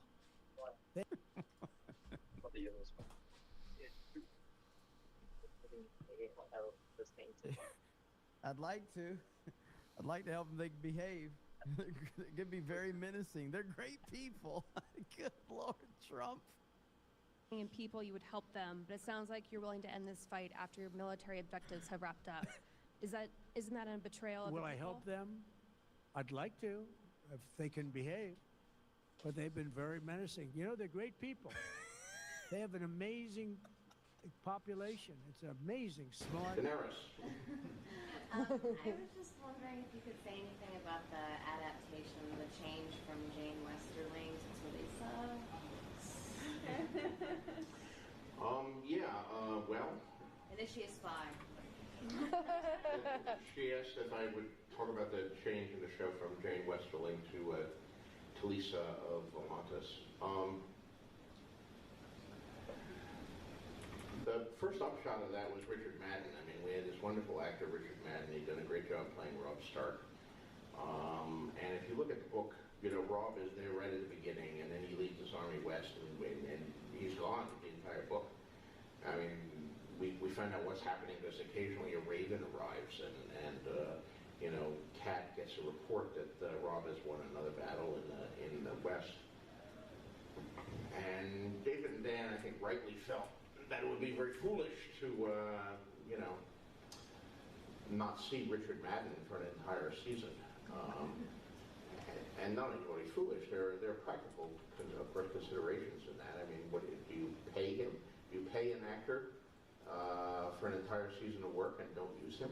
That's a waste of money, and every money is necessary. But if you don't pay him and just expect to hire him back in the third season, then maybe he takes a job with someone else. And then when you turn around and you want to hire him back, he's no longer available because he's now on the Tudors or something, or the Borgias. I mean, he's a terrific young actor, so we didn't want to do that. So the first decision was the decision made that we would keep, we would show Rob, we would follow Rob, and we would show what he was doing in the West when he was separated from Catelyn in the books. And then at some point, David and Dan also made the decision that they would have him, you know, have the relationship on screen with the woman that he would ultimately marry. And but they made changes to her backstory, which really you'd have to ask them about. I'm not quite sure. I guess they just thought there was a more interesting character. My contribution when I got that, I looked at, they made her a noblewoman from Volantis and all of this stuff, and I said, well, okay, but don't call her Jane anymore. Jane is not a Volantine name. If you're going to change the character so completely and not make her the daughter of Lannister Bannerman, make her instead this healer from Volantis, you have to give her a Volantine name instead of just being Jane. So in that sense, I changed the name, and there we are. Yeah. Okay, so in regarding very little birds, I got into an argument because of the conversation under King's Landing. Does he have their tongues cut out? Well, there's some evidence, yes. Not that he does it himself. They're provided to him in that fashion. Okay. Are you still there? Yeah. It's not shitty weather tonight. Would you want to walk? Yeah, sure. It's supposed to rain. It says it's gonna rain all day, like eventually. So I don't know. But yeah. Where would you be willing to walk?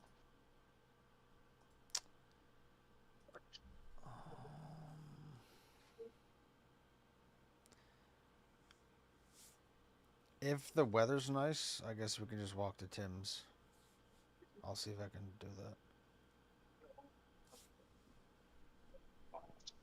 Because I think if I start talking about something that I get focused on, I'll be able to. Because that's what happened with Fees. If you just want to go by the swings, I don't even mind that, or just by it's called Westumber. I don't care. Getting bored of my route, dude.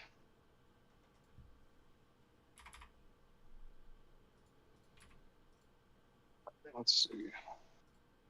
Says rain possible tonight. 15% precipitation chances.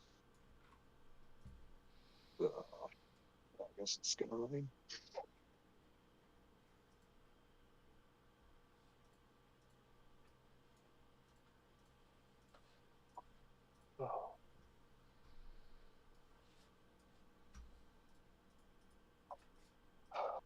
Taken an out of control border down to what it should be. When you take an economy back to what it should be, when you take essentially a society back to the values it should hold, I don't get what the problem is. I just think that the media has done an amazing job of telling the story in such a negative way about him that, it isn't. I understand why people don't like him. But I'll take my liberal brother and I'll talk to him about all these issues you and I just talked about. And in the end, he goes, I agree with every one of his policies. I just don't like Trump. Doesn't like the personality. Yeah, and he doesn't like the personality. And this isn't a personality contest, is it? I'm curious your thoughts when people are telling me that he should be impeached, removed when, he was democratically elected. Do you think that's a pro-democracy position to be holding, of wanting to just remove him from office? I think that's wishful thinking on the far left. At the end of the day, they want him gone for any reason whatsoever. So, in other words, I understand why, but it doesn't make it right. And it certainly isn't democracy at the end of the day, is it? Democracy is really, first of all, we're not a democracy, we're a constitutional republic. There's a huge difference. Sometimes I use that language just because it's so common with people, but yes, thank you for correcting me. Yeah, no, it's what your base understands. Yeah. And they think democracy is the will of the 51%. And it's not. It's nowhere close to that. That would be chaos. At the end of the day, That's two wolves and a lamb voting on what's for dinner. There you go. You nailed it. But so I'm sympathetic to the liberal side. Yeah. I am. And I know. So I think somebody's in the chat. Been intoxicated by the media, because clearly the media is certainly not for this particular candidate. Never has been, never will be. And in the end, they released the Epstein files, and all they found out is he was an informant to the FBI. Surprise. Nice. Right? I mean, and so, I think it's in the grand scheme of things, when you're winning on every front, what do you got to complain about? I mean, I think that's the key. I can't get that that soundbite out of my head, man. We're winning on the economy. We're winning on the border, and watching other societies like the UK. I mean, they've collapsed Literally, their society. They're Muslim. what it says You know, in out the of the chat. provinces I'm like, and where'd throughout the UK, where'd you hear it? you're going to find most of them are now Muslim. Mr. Jones. Owned. So, do we want to end up that way? Do you want to lose your society as it is? Do you want to, somehow believe that conforming to some other culture is the right way for the United States, and is really letting 20 million people unvetted across the border? Was that smart? Especially after I was talking about that specific topic with a friend the other day. Do you think it's healthy if I only get like 4 hours of sleep? Probably not, but what if that all your body allows? What do I do, Lord? Destroy the child. What? I'm able to operate somewhat functionally. Yeah.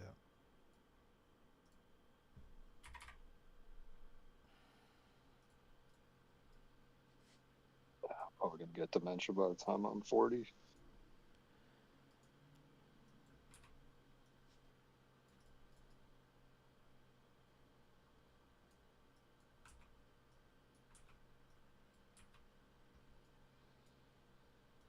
What do I do, Lord? Destroy the child. Corrupt them all. This is their plan, people. These... Is that the soundbite you're talking about? Yes. It's so good, dude.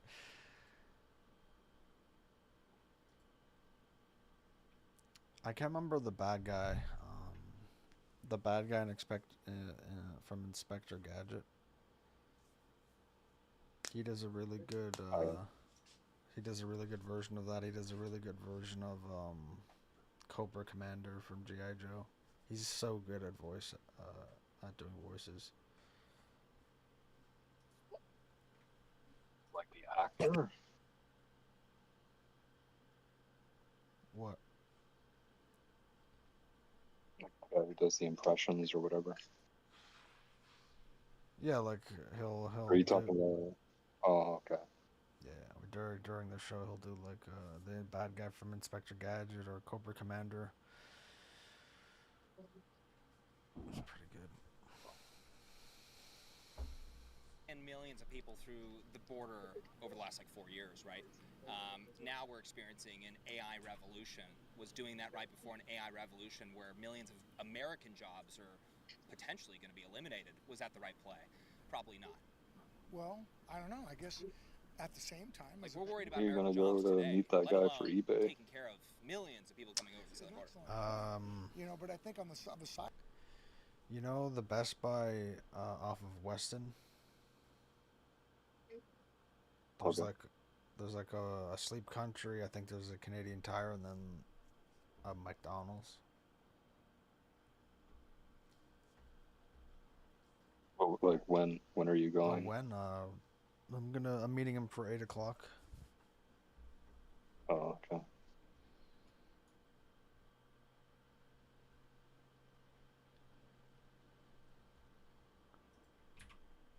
Are you bringing it with you?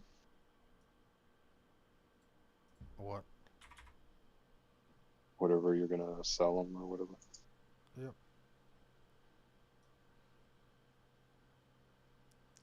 If he grabs it and runs, I mean.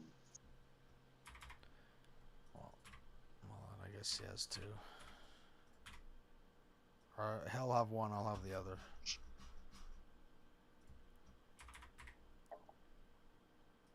Well, yeah, you have all his contact information anyway, right? So it doesn't matter.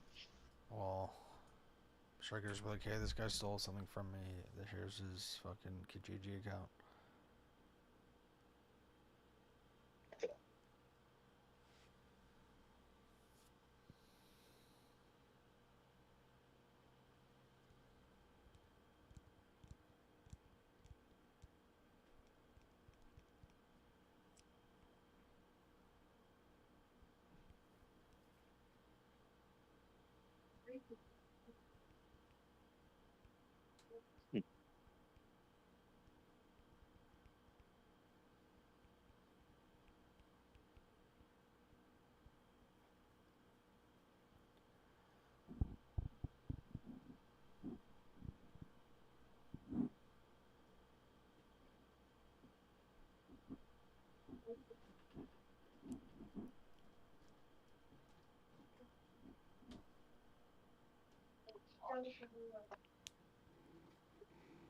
Oh, battery sucks, dude.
Hey man, fucking selling both of those things at the same time, that's best case scenario.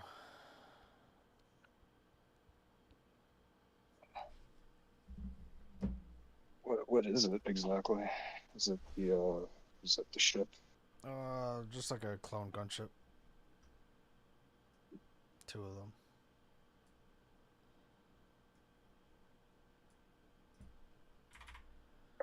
Which I'll still have,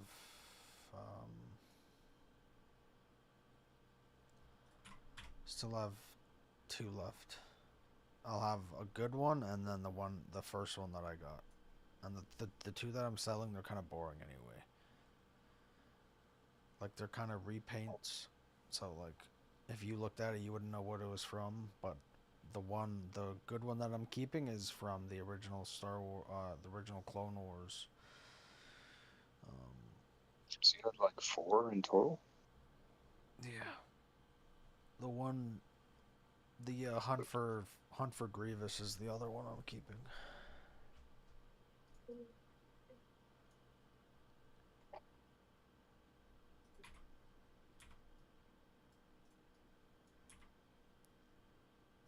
What are you trying to buy now?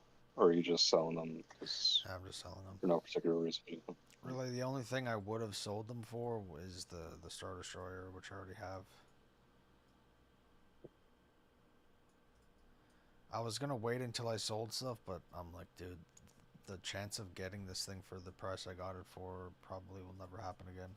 Because the only other option on eBay since then is a $600 minimum, and it's for it's for bidding. It's an auction. 600 minimum.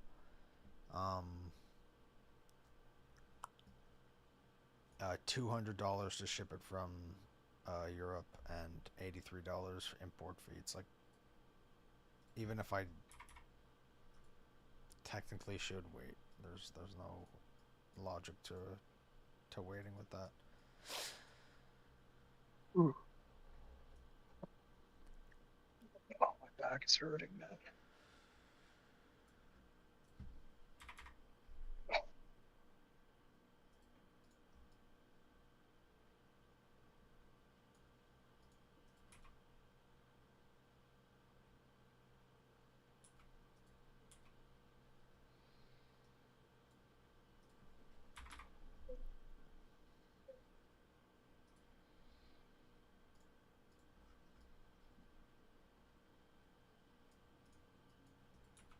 Is that burrito place still closed down? I think so, yeah. I assume they haven't renovated it yet. And I assume it would take a renovation. Got all burnt down, right? Yep.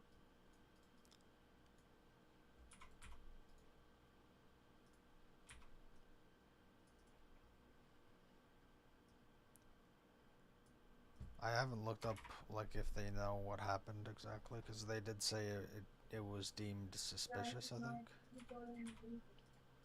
So. I don't know. I have a suspicion it was related to that place in the back.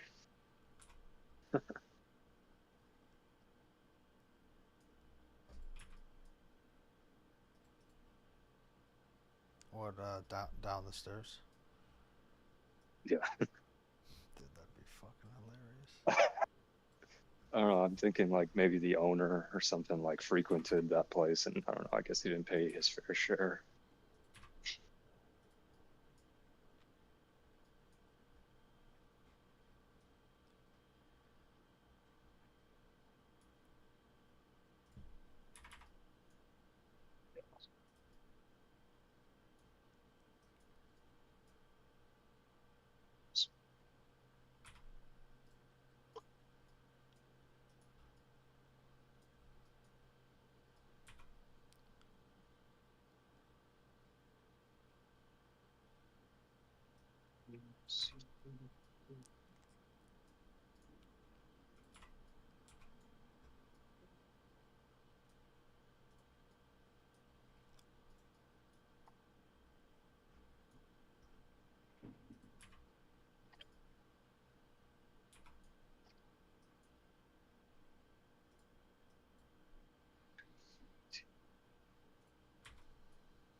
Side of it is you're watching the trillions upon trillions of dollars of investment, that's coming back in the form of manufacturing jobs and things like that into the United States. I mean, the bread and butter of what makes an economy. Because what makes an economy is not the internet. At the end of the day, don't get me wrong, it's a source of taxing revenue and all types of things. But really, what makes an economy is the end of the day to be able to defend your country, your borders, right? Because at the end of the day, that's all we have. Right? I mean, this whole idea of one world, that's a joke. That's just basically an elitist society where there's the only difference between the haves and the have-nots is a massive divide. Whereas that's not how you live in the United States, not how I live. I got to cut you off really quick because I'm very curious your thoughts on this when it comes down to the left. I'm talking to a lot of Democrats today. They are saying, oh my gosh, I hope anything happens. I hope he gets removed ASAP. Why is there such a radical difference between what you see as success and what they see as authoritarianism, Nazism, whatever it may be? You want to know what I really think? Yes. Here's the real truth. The real truth is I can sit down with a conservative, or even sometimes rarely a conservative liberal, and you can sit and have a conversation like you and I are having, right? Easily. And I don't think I know any conservative side that doesn't have the ability to just discuss things. Whereas when you get over to the left, or especially the far left, it's violent. I mean, it's a violent society, and that's playing its way out all over right now, especially what you see happening in Wisconsin, all these other things. If you were true liberal and I didn't agree with what you agreed to, I mean, you pretty much have carte blanche to just absolutely walk away in disgust or just stop the conversation. Whereas, you know what? This is the United States. We're supposed to talk about these things. I'll respect the fact that you're liberal. I'll respect the fact that you may believe what you believe. I may not agree with you. But at the end of the day, that doesn't mean you need to be unalived or deported from the country or any of this other stuff. And I think that people have just gotten way too emotional about this. Don't get me wrong, you should be passionate about your country. But at the end of the day, if a great economy, a secure borders, and all the other good things that have occurred during Trump's tendency, if those things aren't for the country, then what are they for? There's not for one side or the other. Having, a secure border is good for you. Knowing that who entered your country is safe, right? So that your mother can walk the street, your girlfriend can walk the street, or wife can walk the street safely, knowing that somebody didn't unload their prisons into your country like they did from Venezuela. That should have been checked, right? And if we're so happy about what Biden did, after we've all found out that he really wasn't there at all, and what really was done was a dismantling of the country. So, I mean, I struggle, honestly, to wonder why common sense doesn't just lead everybody to Trump at the end of the day, because at the end of the day, it is all the values are commonsensical. Yeah. They're not really refutable, are they? I think a lot of the policy decisions, I would see, like, we would come to an agreement there when it comes to, because I've been talking to people on the street for the last 8 years, right? So what I would find is a lot of people have a serious disagreement on personality and ways that he goes about, handling whether it be the media or whatever it is. Policy, I think a lot of people struggle to debate those issues when it comes to, okay, well, you can't just have 10 million people come over the southern border minimum in a matter of 4 years and survive. That's not how things work, right? That's like policy being written by a 12-year-old that says, I just want to be nice. Well, the world doesn't work that way, and you can't survive that way. If a company did something like that, they would implode within a second, right? You're overhiring, you're bankrupting yourself, you're gone. Right. Similar to a country is how it's virtuous to want immigration. See, it's virtuous, and not only is it just virtuous, it's necessary, right? No one ever disputed the fact that immigration was necessary and a good thing for us to do. But the problem is when we corrupt the idea of immigration and what it really is against what was an invasion.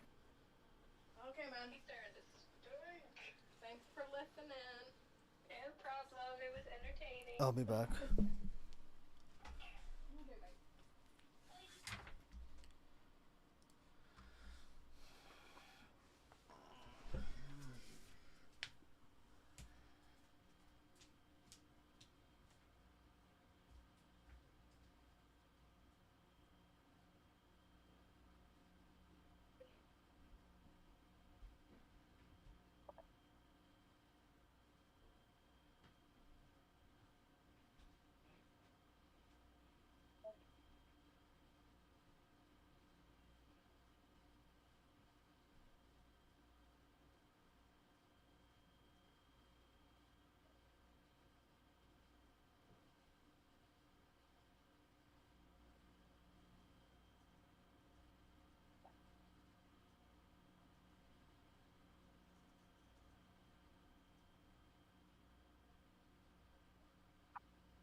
Have you and Harvin talked since like the argument or whatever?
You still there? Yeah, I'm still here.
Brilliant. There's been some reports, so to explain that, but I don't know the specifics. The absolute, insanity that they're trying, the narratives that they're trying to create. Let's see here. Let's see. Q from TNG. Oh, really? Oh, okay. Garfield's Bizarre Adventure says, how can Iran be 2 weeks from a nuclear weapon when Trump said those precision airstrikes 6 months ago annihilated their nuclear facilities? There's been some reports, so to explain that, but I don't know the specifics. Twisted Clown says Eternal Trump. Dreadnought Life says a sip of grape soda for the working man, $1.99 all day. The Royal We says someone said 50-cent gas incoming. If that were to happen, we would make Trump God Emperor of the U.S. and put him on a pure golden throne until Patriot Dad says Walmart is closed in Iran, only Target. KT says Dean H says happy birthday, Jeremy. Hail to 199. Wish I could make it MegaCon, but I got a surgical procedure that next week, so I'm sure it'll be awesome. Maybe next year. Good luck with your procedure. prayers up to you for sure. John freaking Murdoch 450 says, hey, Jeremy, I didn't know you encourage people to tattoo your face on their butt. Are you into that kind of thing? Well, you do you. Hail IDOTS, Hail 199, happy Jessica. I mean, I'm not going to tell anyone what they can or can't do with their free time. However, I would prefer it be attractive women if that was going to happen, okay? But I believe everybody should have the freedom to be retarded, and but yes, I would prefer if you ask my opinion, you're hot shit. I would want to do that. So, you know, how you doing, John? Good to see you, brother.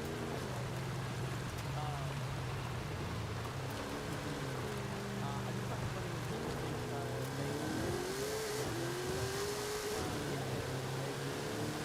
That happens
energy infrastructure, their civilian population. They're attacking embassies. This is a terrorist government. This is a terroristic regime.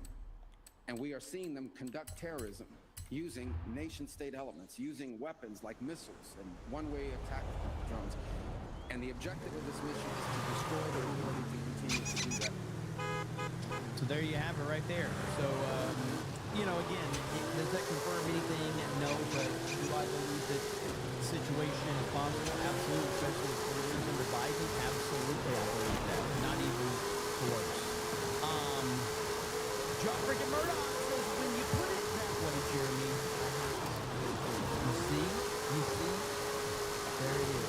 You know what? I'm not even going to ask for the 50 gifted membership. I'm just going to do this for John freaking Murdoch for co-signing my thought that if it's a hot chick, it's okay. And I'm going to play a clip to further emphasize my point. There you have it, ladies and gentlemen. You can all thank John freaking Murdoch for that. But, yeah. Honestly, yeah.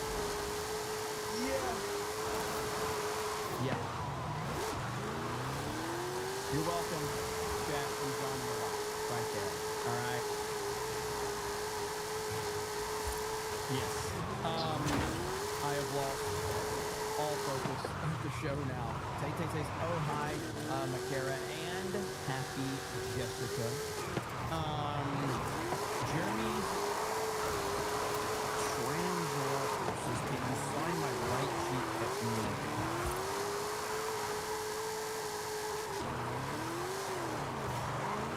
I wish I would have $2. I should have forced you to at least send me 20 to 50 before I read that bullshit. But that's my mistake. Lesson learned. I will try to correct that in the future of not reading some bullshit like that. good Lord, what the hell are we doing?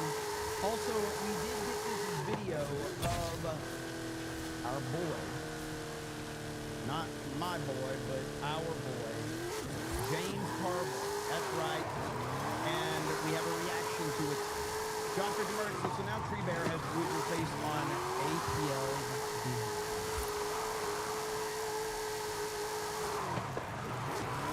I'm looking forward to seeing that. Tree Bear, I'm looking forward to seeing that one. Oh, yeah. I think that's going to be some of the most fun that Tree Bear has had meaning on me. That's going to be a good one. We'll probably have to show that one on Tuesday Night's Main Event. That will be a very, very good meeting. And I will be very happy about it. Go there every day. Okay, right here, James Carville. Very upset at President Trump. This guy is an absolute lunatic, and the Five actually reacted to him. But first, we're going to play the clip for you to show you this unhinged lunatic. So here we go. Look, you fat fuck Trump, if you listen to this, you listen good, because what I'm getting ready to say is what a lot of people in this country speak for. It's what I speak for. And I speak for a lot of fucking people. You hear me, you fat asshole? This is what we believe. You're right. I've got derangement syndrome. I hate the motherfucker. And you know what? I don't want to get rid of it. I don't want to get better. I want to get worse. I want to hate him more. I pray to God in heaven, God reign the righteous reign of Trump's derangement syndrome. Pray for me, Lord. I'm your vessel on this earth. Pray for the people that listen to this. We want more. We want to hate the son of a bitch so much that we can't see straight.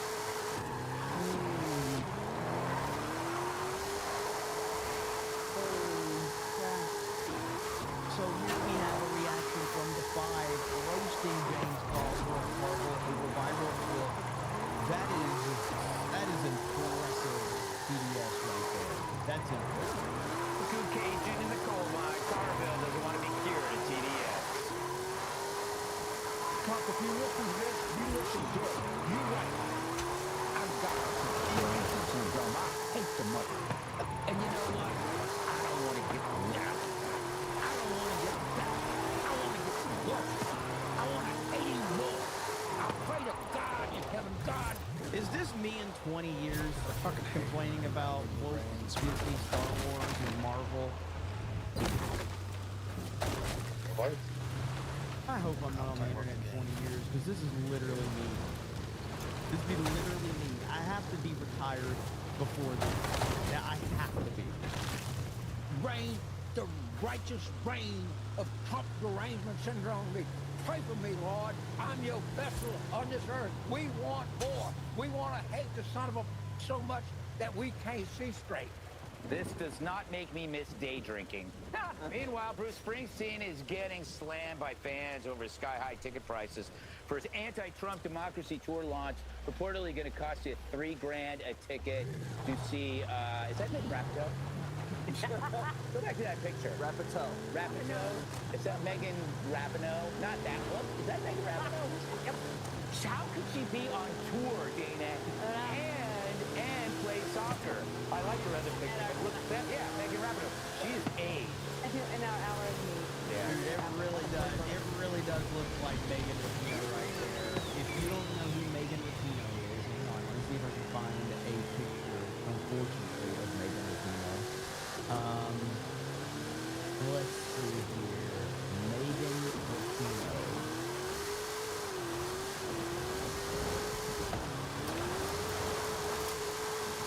This is what Bruce Springsteen looks like.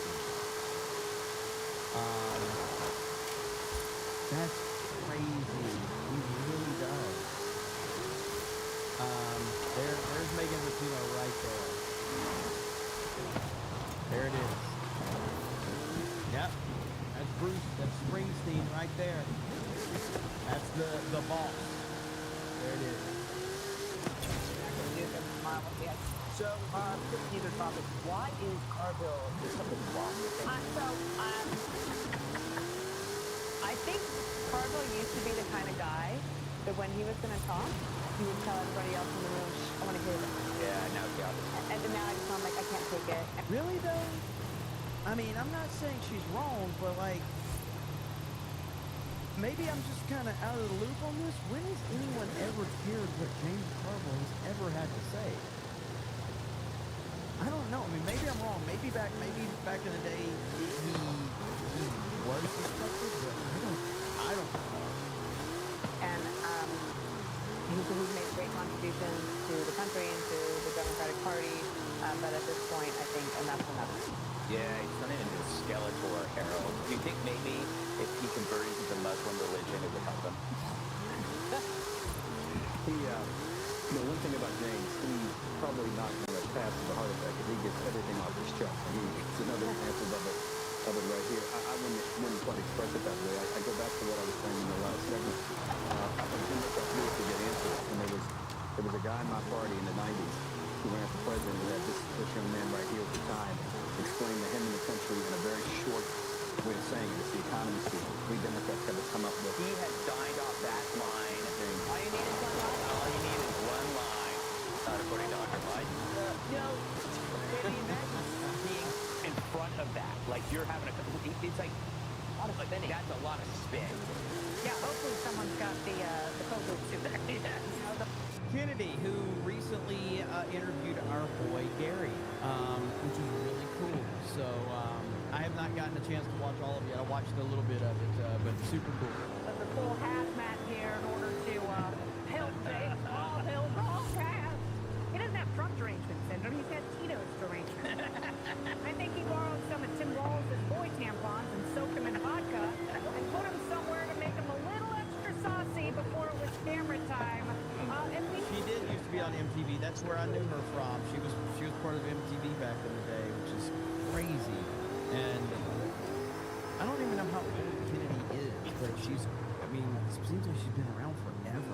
So the fact that she's still around and it's pretty awesome. He's just entertaining. He has lost his mind. His prayers have been answered, and he is truly deranged. Well done. Well done. Hey, fun fact, when he drinks a bottle of tequila, the worm eats him. You're a fan of Springsteen, aren't you? Yeah, I like him. Yeah, you both Jersey boys, huh? Yeah, both worked in a factory.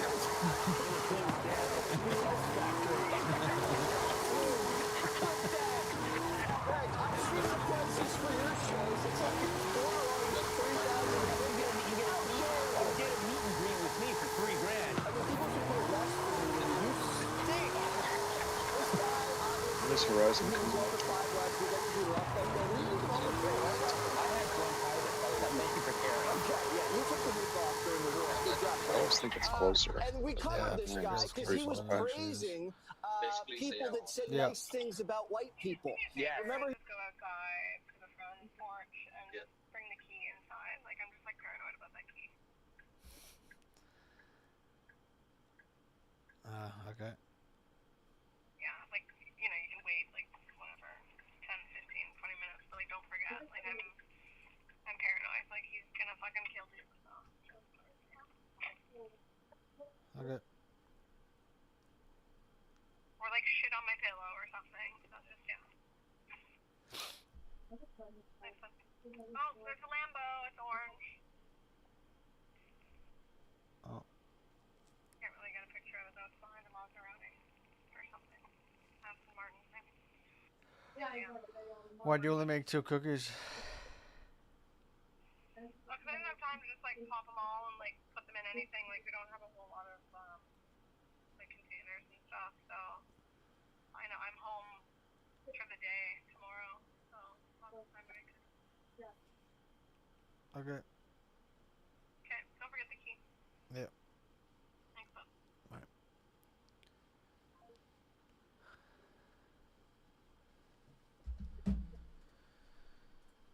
He was like, Omar, stop trashing the whites. They're 30% of the voters. And we were like, good job, Cargill. Well, that got back to him and his crew. So now he's auditioning for TDS Tuesday. Happy TDS Tuesday. All right. I just can't. That's an all-time clip right there, man. him just basically saying, I pray for more TDS. Like, right there. That puts it into perspective right there. I do think a lot of you are saying that this is more so Ryan in 20 years than me, so maybe 30 years. So I think either way. Jimbo says, since Tuesday's main event, you already making us suffer through Beardo Reed and X-Men's Cobra story. I think you need to bring Ben on tomorrow so we can remember it can always be Ben. Well, I already teased it earlier, and of course, Keenan guessed, but I said, yes, tomorrow Keenan will be very happy with this match. So it seems like more people are going to be very happy with someone we'll have on tomorrow. However, Ben is always one show away from being on, okay? He's always one show away. So, yes, I agree. It always matters. Bruce for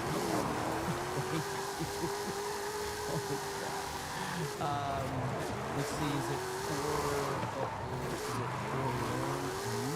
says, did you find out if younger people could go to the meetup? My 13-year-old son wants to meet y'all too. So yeah, as far as like, you get in, because this is Universal Studios, so there's no problem with getting people into that area. And then Pat O'Brien's is a place where they can come. So yes, just, just understand that, we would want anyone that's under the age of 18 to have parental parents with them. We would highly encourage that. And so as long as parents are there, you're obviously welcome to bring your kids. But I would not encourage anyone under the age of 18 to show up without parents, 100%. But yeah, that'd be cool. Official Chris Tony says Tomahawk is what I call my members. If you ever pay for it, I never did that. But let's see.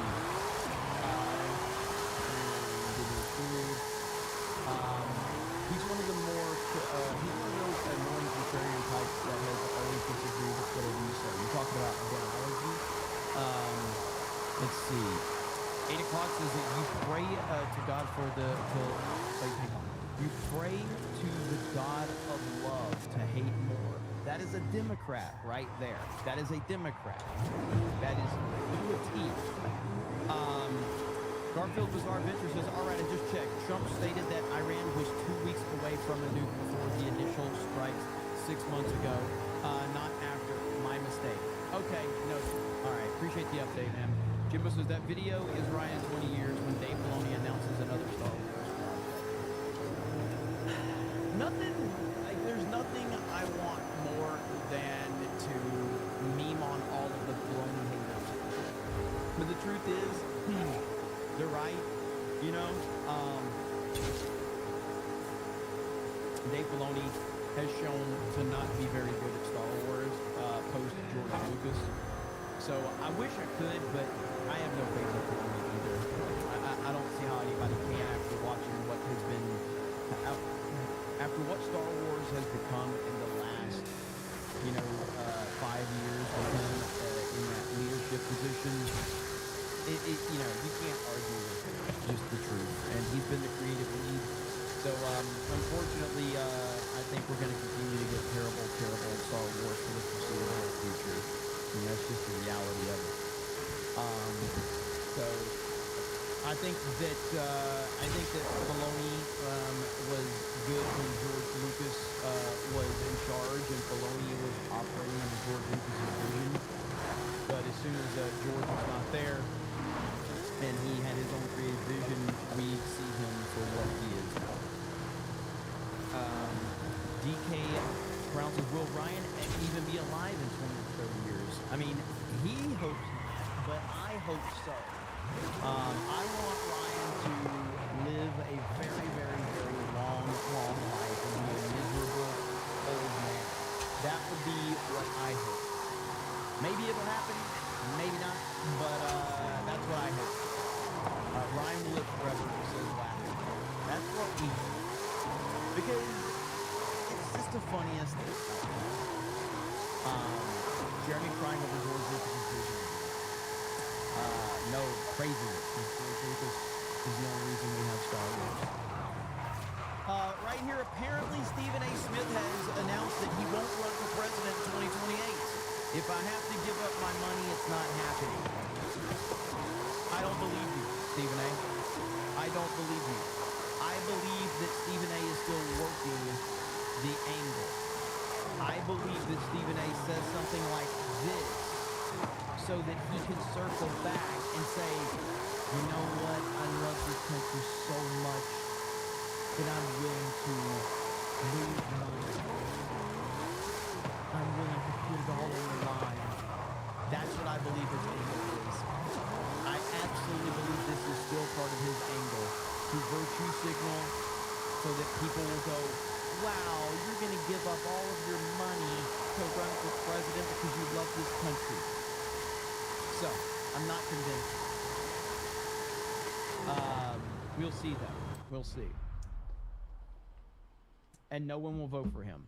I don't know, man. We'll see. Johnny Whiskett says, James Carville is a prime example of a blind hatred clouding your mind and judgment, which will lead to you making irrational decisions. It's dangerous and something we've learned from watching anime and movies. Nandy says, Ryan's worst nightmare. Luke and Ahsoka hook up and have a daughter. Am I frozen again? Honestly, it's possible. It's possible for this to happen. So, I mean, again, I am going to be making more videos. I mean, like, especially with, like, The Mandalorian and Baby Yoda coming out. I think Star Wars is in a lot of trouble. It's going to be really, really fun to cover. Big thing. It's going to be a lot of fun. Disney's Frozen. This guy grips more than Jeremy who? Stephen A? Garfield's Bizarre says, if you had to choose, would you rather have joined GMG2, DSP, Wings of Redemption, or Boogie 2988?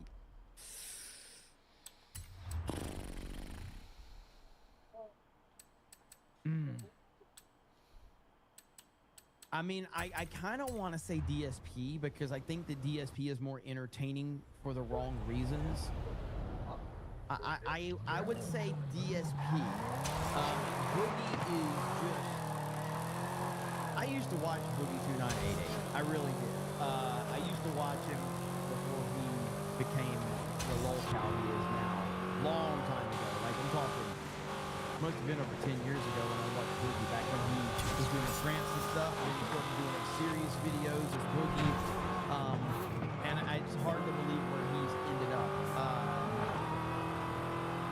So I would probably say DSP if I had to choose the three. However, the true answer is no.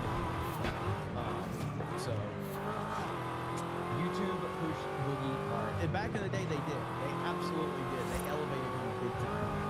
So yeah, I would have to pick DSP up the three if I had to be forced. I think DSP would be the most entertaining of the three. But reality is no. I'm like, I remember a while back I considered bringing DSP on for a Mario Kart stream.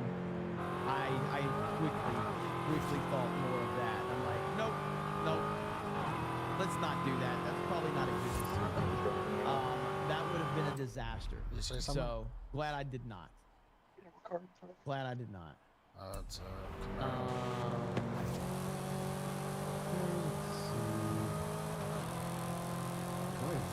Does the engine usually sound like that? Oh no, I don't want to brag. But you know they said this about a lot of things. No other president can do some of this shit I'm doing. No, I just I've never heard the engine. Well, usually your ones are 360s, so you don't see any of these.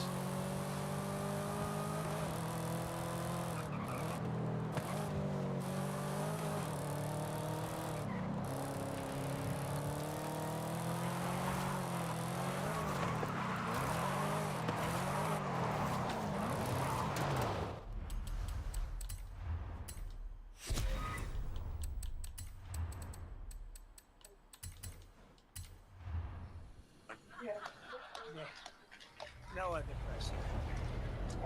The fact that this is a AI'd meme over his actual words is insane. And I love the Mar-a-Lago hat. Somebody make that Mar-a-Lago hat in red, in MAGA red. All right? Trump as Easy-E is amazing. No, I don't want to brag. But, you know, they've said this about a lot of things. No other president can do something this shit. I'm doing it. No other president. Nandy450 says, who'd you rather have on Tuesday night's main event, Benology or DSP?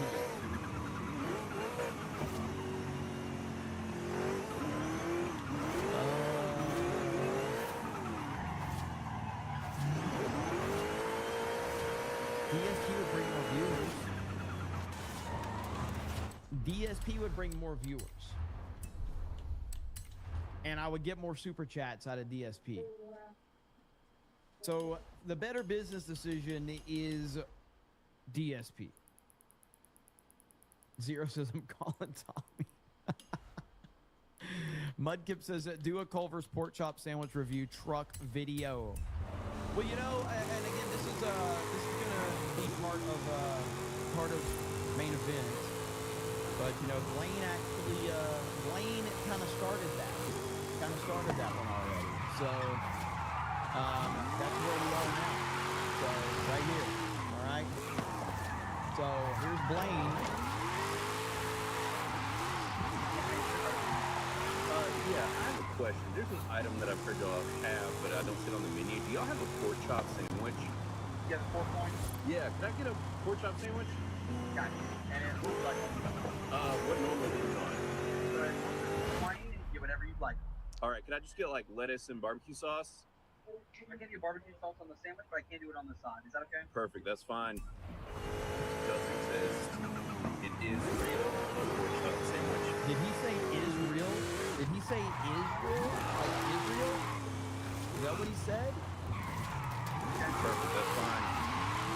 Chelsea says it is real. Oh, this is a hidden Mossad message. Somebody got $7,000 for this one. But anyway, we will be talking about this tomorrow on Tuesday Night Community. It's gonna be fun. It's gonna be fun. I can't wait. Let's see, TJ says straight out of Mar-a-Lago shirt too. Hell yeah. Nip Footer says actually, really? You understand that Blair White has some equipment that you may not be prepared for, right? Listen, not hating, not judging, just want to make sure that you understand that there might be a little more equipment than you are anticipating. Just saying, all right? So, you know, just let you know. Might be a thing, might be not. You just, you know, whatever works for you, my brother. Whatever floats your boat.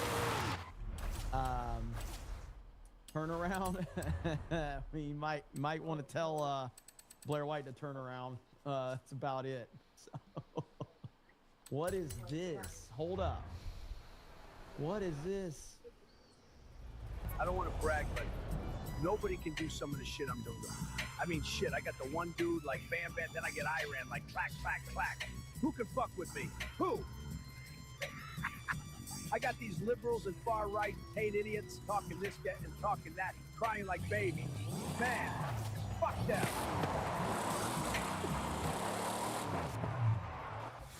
Look at him walk. That's my president right there. That's my president.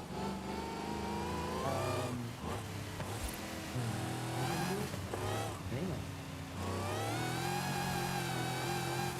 All right, here we go. Hegseth and Raisin Kane will hold a press conference on Operation Epic Fury at 8 a.m. tomorrow. Okay, there we have it. So that might be pretty interesting. I will not be awake to cover that, but I will cover it. that would be interesting. Let me see here. There was a tweet that disappeared. They gotta find. Morning Cobracast. I will not be around for.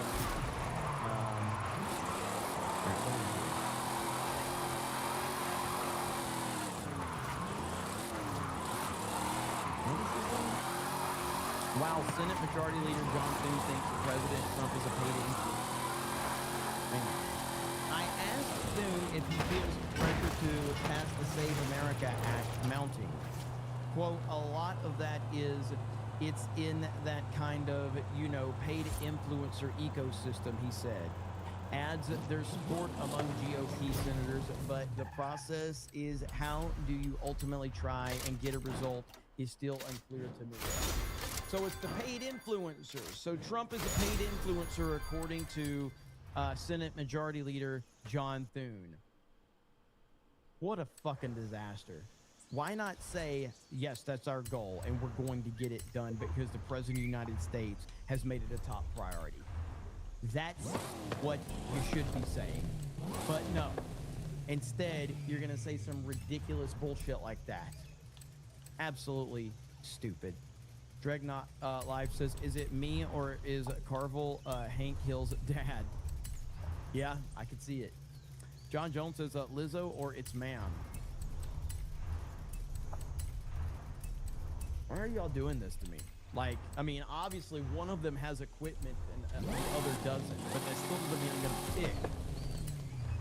Jimbo says, a do-rag Trump era like do-rag Vince is what we need as a nation. Honestly, I'm going to tell you right now, if Trump runs his 2028 campaign as do-rag Trump, he will win every single state. All right?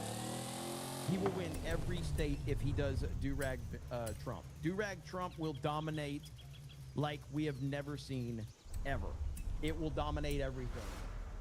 It will be the greatest moment in history. Hopefully it happens. Yeah, this, ALX says, I just lost any respect I ever had for Leader Thune. He claims that the organic support behind voter ID and the SAVE Act is from paid influencers. The polls showing overwhelming support from paid influencers too. Do your job instead of betraying your voters. Yeah, man. This is a huge problem. Huge problem. John Thune suspects that paid influencers pushing the Save America Act, let's see, that influencers pushing the Save America Act are paid influencers despite voter ID having massive approval among GOP voters and majority approval across all voters. Thune has been accused of stalling to avoid passing voter ID. You piece of shit. Like, this is seriously the most important thing we have right now. This is absolutely it. And the fact that this clown is sitting here pushing this nonsense, this is not big time. Good Lord, man. What a disaster. If this doesn't get, this is it. This is the most important thing right now. Trying to find, there was another one. Right here. Here we go. This is the SAVE Act right here. Take a look here. Favorite photo ID to vote. 85% of white people favor it. 82% of Latino. 76% of Black Americans favor it. So the bottom line is this: voter ID is not controversial in this country. Voter ID is not controversial in this country. It is not controversial by party, and it is not controversial. What? I don't think it's gonna rain. I don't think it's gonna rain. Yeah.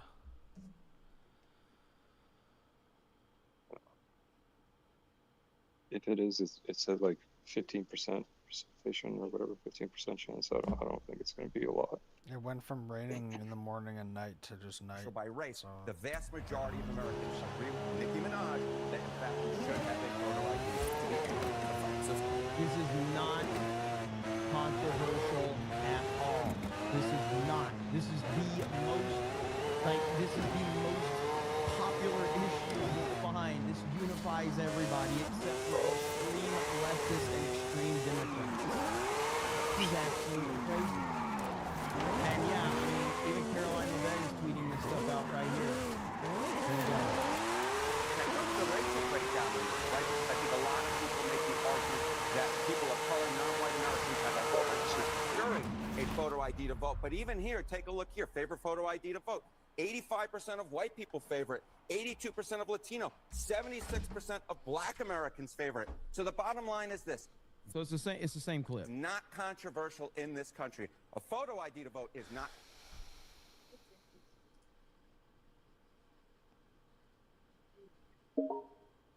You see it?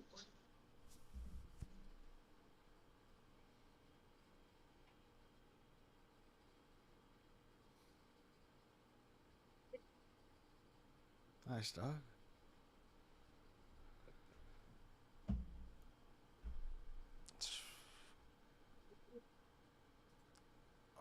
She have a nice face too. Yep.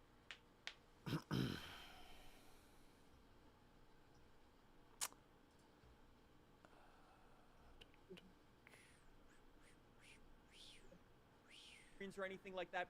I've spoken about that. But again, we got some more details for how they work. When you roll up to these drag strips, you'll get a little thing on your screen that says, I'm ready to drag race. And if you click like accept or like, yes, I want to drag race, the car will snap into position in the grid.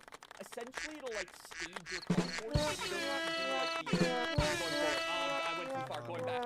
It'll just stage your car and like grid it, so everybody you're drag racing with is all in a perfect line. And keep in mind, it's doing that without any loading screens or anything like that. So you just roll up, click accept, it snaps your car into position. The last thing I and then the sync off on lights Lego will was start kind of ticking down. You'll see frustrating, so I 3, 2, wanna take a 1. break from Well, that. you'll see lights instead of 3, 2, 1. And then you have to go when it turns green. And what makes it really, really cool is that for the first time in a Forza Horizon game, you need to actually use your reaction time. You know how in Forza Horizon 5, when you were doing drag racing, it was basically just hold the gas, wait for the game to count down through the thing, and then your car would just launch perfectly every single time? In Forza Horizon 6, you have to time your reaction to the lights. If you jump the start, you immediately get disqualified. You've got to go again. If you get a good reaction time, great. If you get a bad reaction time, you're probably gonna have to go again. I'm not gonna lie though, I absolutely love this feature. I like to live my life a quarter mile at a time, and this sounds awesome. Genuinely, one of my favorite features in Forza Motorsport 7 was that like experimental drag stuff. Unfortunately, like the developers kind of never did anything with it, and this, at least kind of, seems like a spiritual successor to that, and it sounds so cool. I can't wait for it. I love this. Anyways, we've got one more open world kind of feature for us to talk about, and then we'll get into all that car stuff. So, the final thing the developers mentioned here was linked skills. You know how in every Forza Horizon game at the top of your screen you get skill score? Well, for Forza Horizon 6, the developers are introducing a new thing called linked score. And essentially what it means is when you're driving near other people and you're both doing the same thing, you will get like a boost or like an extra bonus in your skill score that you're earning. So say you and I are doing a danger sign or ripping up the highway or tandem drifting down the side of a mountain, we will get extra skill score as we're doing that, which is pretty cool. Long story short, the developers were like, we want to reward people for driving together, and this is kind of their way of doing that, which is pretty cool. You don't need to like accept anything or join anything. As long as you're just driving near people, the game will recognize that and give you bonuses, which is, it sounds pretty cool. I mean, I don't really know how useful it's going to be because skill points are kind of useless, at least like 1 month after release, so we'll have to see again. Unfortunately though, as the developers were announcing this new feature, they also announced that yes, the Forza shared world is officially back. So what that means is if you're just playing the game in your regular lobby and you are online, you will be in a public lobby. I know a lot of casual Forza Horizon 5 players kind of enjoy this feature because you're seeing other people, you're seeing other people's cars, and so on and so forth, but the people who have friend groups and who play this game, or want to do their own thing with only a couple of people, do not like the shared world thing. And as a part of this news, the developers didn't say that true private lobbies are not confirmed for the game, but they also didn't say they're confirmed for the game. So take that as you will. If you had to ask me, I would assume it's probably going to be the exact same online system that we have in Forza Horizon 5, which may make the casual fans happy, but may make, well, probably you, if you're watching this video, not so happy. But again, we'll need to wait and see and figure out how it actually works. Anyways, we've now reached that portion of the video where we need to talk about new cars and Forza Horizon 6. The developers confirmed that when you jump into FH6 for the first time, your festival races, like the structured festival campaign, is going to start off in C-Class. And as you earn more wristbands and go further and further through the campaign, you will start using faster and faster cars in the career mode, or like the campaign mode races. You start in C-Class with your rookie wristband, and then when you get to the next one, you'll get B-Class, then A-Class, and so on and so forth, all the way up to R-Class. Keep in mind, though, those are for those structured festival races. If you want to do those street races like I was talking about in my previous video, you can use any car you want for that at any point in time. The freedom is there. The developers just finally clarified you will start the game with C-Class cars. The developers also clarified, though, if you just want to drive around in the open world, you will not be limited in the car that you want to use. Say, for example, you want to go and do PR stunts, for example, and you only have your rookie wristband. You can only do official festival races in C-Class cars. But if you want to drive around in an A-Class car or an S-Class car, you can go and do that at any point in time. The game doesn't lock you out just because you aren't far enough in the campaign mode. It only locks you out for those specific festival events the first time you do them. Your freedom is still totally up to you if you just want to drive around and explore the open world, which is kind of cool. It's like a nice compromise, if that makes any sense. Let's also talk about some cars themselves throughout this new gameplay. You might have noticed, yes, there are a couple of new cars. We spotted a KTM GT4 car, we spotted a Honda NSX, and yes, this 2003 Honda S2000 with this wide body kit. The developers confirmed this Honda S2000 is what they're calling an aftermarket car. Scattered all around Japan on the side of the road, you will find these aftermarket cars that are pre-tuned and ready to go. And what the developers said is actually really cool. They said, depending on where you are in the open world, you will find these aftermarket cars that are kind of relevant to the event that you're doing. For example, you will find this Honda S2000 right next to the time attack course, because it's set up for like road racing and a time attack. Again, I don't know if it's just me, but I think this is a really smart system that not only kind of encourages you to fill up your car collection with these new cars, but what's really cool is these cars that you can find on the side of the road are actually cheaper than if you bought the same car and upgraded it with the same upgrades, so you can save money doing it. And it's a really smart way for the developers to kind of encourage you to jump into cars that might be relevant to the event type that you're doing, whether that be off-roading, a time attack, a drag event, or whatever it might be. I like that. I think that's a really, really cool idea. I think that works.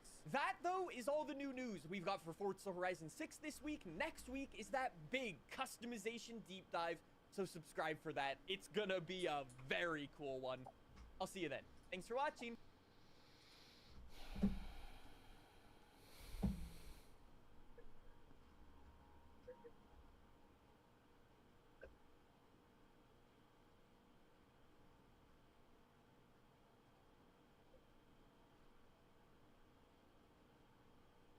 What's up?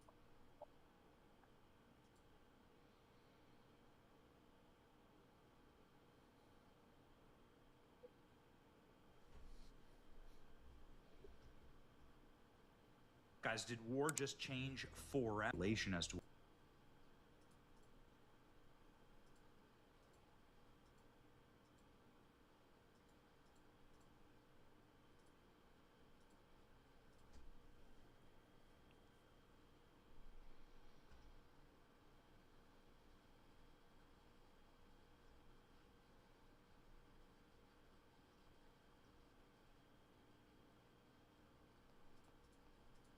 Brought to you by Good Ranchers, which I ate last night, and I have a lot to tell you about it. A lot of great stories. Dish plugged into a computer are now playing the famous early video game Doom. There it is. Man, I remember Doom. I remember playing this when I was a kid. A little joystick on my computer. Pretty cool. Pretty fun game. Oh, and that's what's playing it. It's a tiny little water-filled petri dish full of human brain cells. Now, the first question that most people would ask when they read a news story about how human brain cells have now been plugged into a computer to learn how to play Doom is, whose brain cells are they? Hey, scientists, where'd you get the brain cells? And the answer is, they're no one's brain cells. They are cells, they're neurons that came from stem cells which can develop into other kinds of cells, stem cells that were taken from the foreskin of newborn babies. In a way, you'd say, well, that's a relief. I know it sounds pretty gross, but it could be much, much worse if, for instance, the stem cells had been taken from aborted babies, as a lot of our pharmaceuticals come from. No. In this case, it was just the discarded foreskin of circumcised babies from which we got the stem cells that got the brain cells, which are no one's brain cells, to learn how to play a beloved video game. This is the plot of Frankenstein. This is the actual plot. I don't know if you've ever read Mary Shelley's Frankenstein. It's a great gothic romantic novel. The plot is that a scientist who wants to transgress the limits of morality, transgress the limits placed on us by our nature, by God, goes out, digs up a bunch of dead bodies, goes to morgues and takes body parts, and then cobbles together a monster from rotting human flesh, and through a scientific form of wizardry animates this thing and creates a being that is not human, made from undead flesh. This is actually somehow more grotesque than that. Because Mary Shelley's Frankenstein, while it describes all sorts of putrid, rotting flesh dug up from cemeteries, doesn't go quite so far as the discarded foreskin of circumcised babies to create brain cells for this ridiculous purpose, which is to play a video game.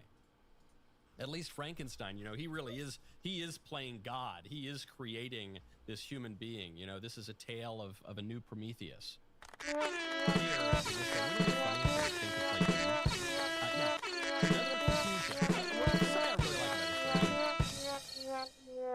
Nice, dude. Yeah, what happened, man? I don't know, man. Some fucking retard.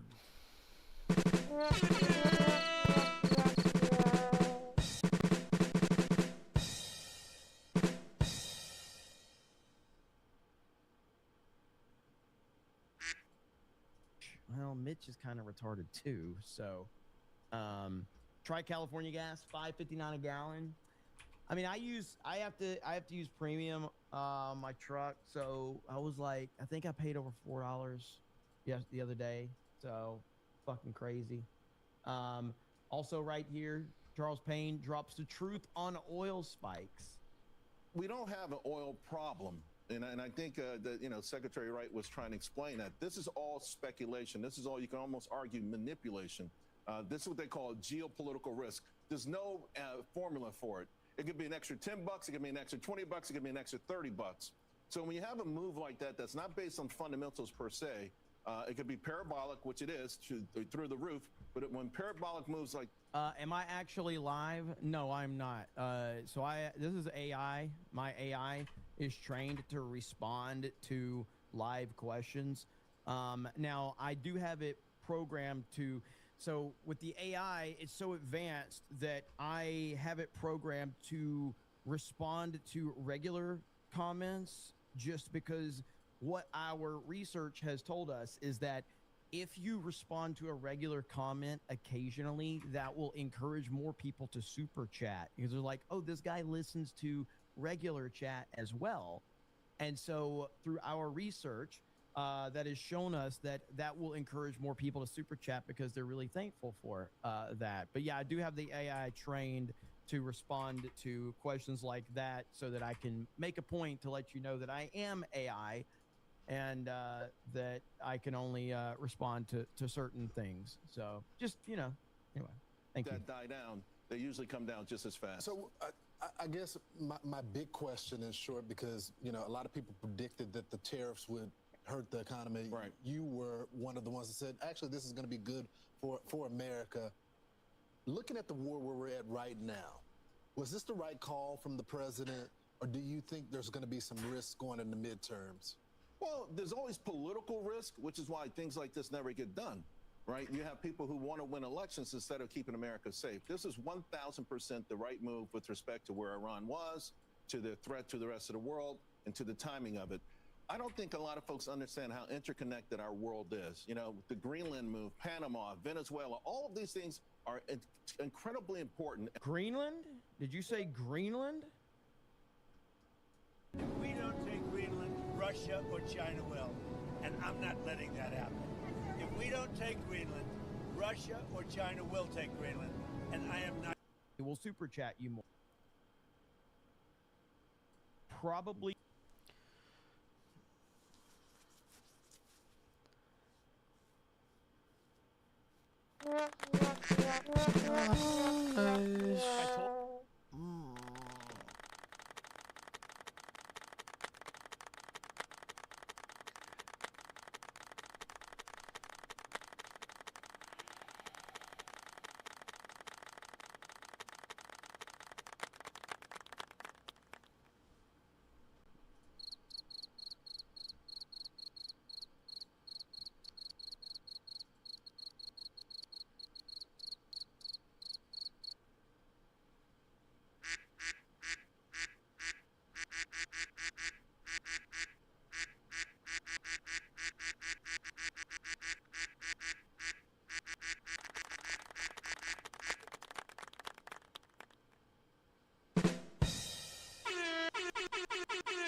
How do you get more sounds for Discord? I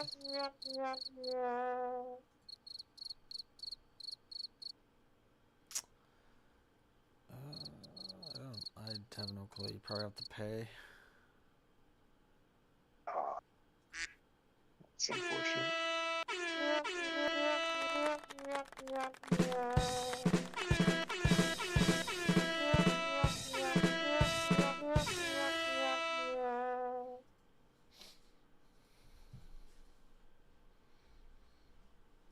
Even. We have seen the story from earlier today is about a cop who was shot and killed, and the rumors that are circulating is that it was a leftist who did it. We had a cop in, I think it was New Hampshire, shot and killed. We've had the terror attacks on ICE facilities. We've had the Tesla facilities getting shot up. At a certain point, we need to recognize that this ideology is destructive, dangerous, not just to us, but to these people as well. So let's just play the video, and I hope it's not too graphic.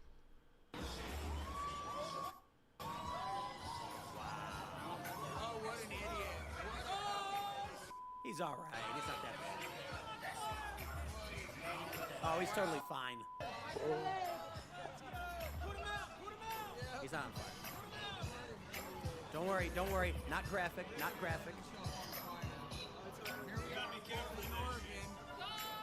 Video obtained by CTV News shows the minutes before Paul Schmidt was killed in downtown Vancouver in March 2023. You can see here, Inderdeep Singh Bosal sitting outside the Starbucks at Granville and Pender. The CCTV footage from inside shows Paul Schmidt leaving the coffee shop, pushing his child in a stroller, passing Bosal before turning down the sidewalk. Bosal proceeds to light what appears to be a cigar, blowing clouds of smoke periodically for nearly 2 minutes, before he abruptly stops, stands up, with his left hand in his pants pocket, and begins to speak to Schmidt, while Schmidt moves towards him. Gosel then puts his right hand into his hoodie pocket. You can see here, Schmidt leaves the stroller, engages with Gosel, and then the two appear to square up to fight. And that's all we can show, before Schmidt is later stabbed and killed. We know what happened. We know how it happened. Right now we're working on understanding why it happened. This week, during Gosel's second...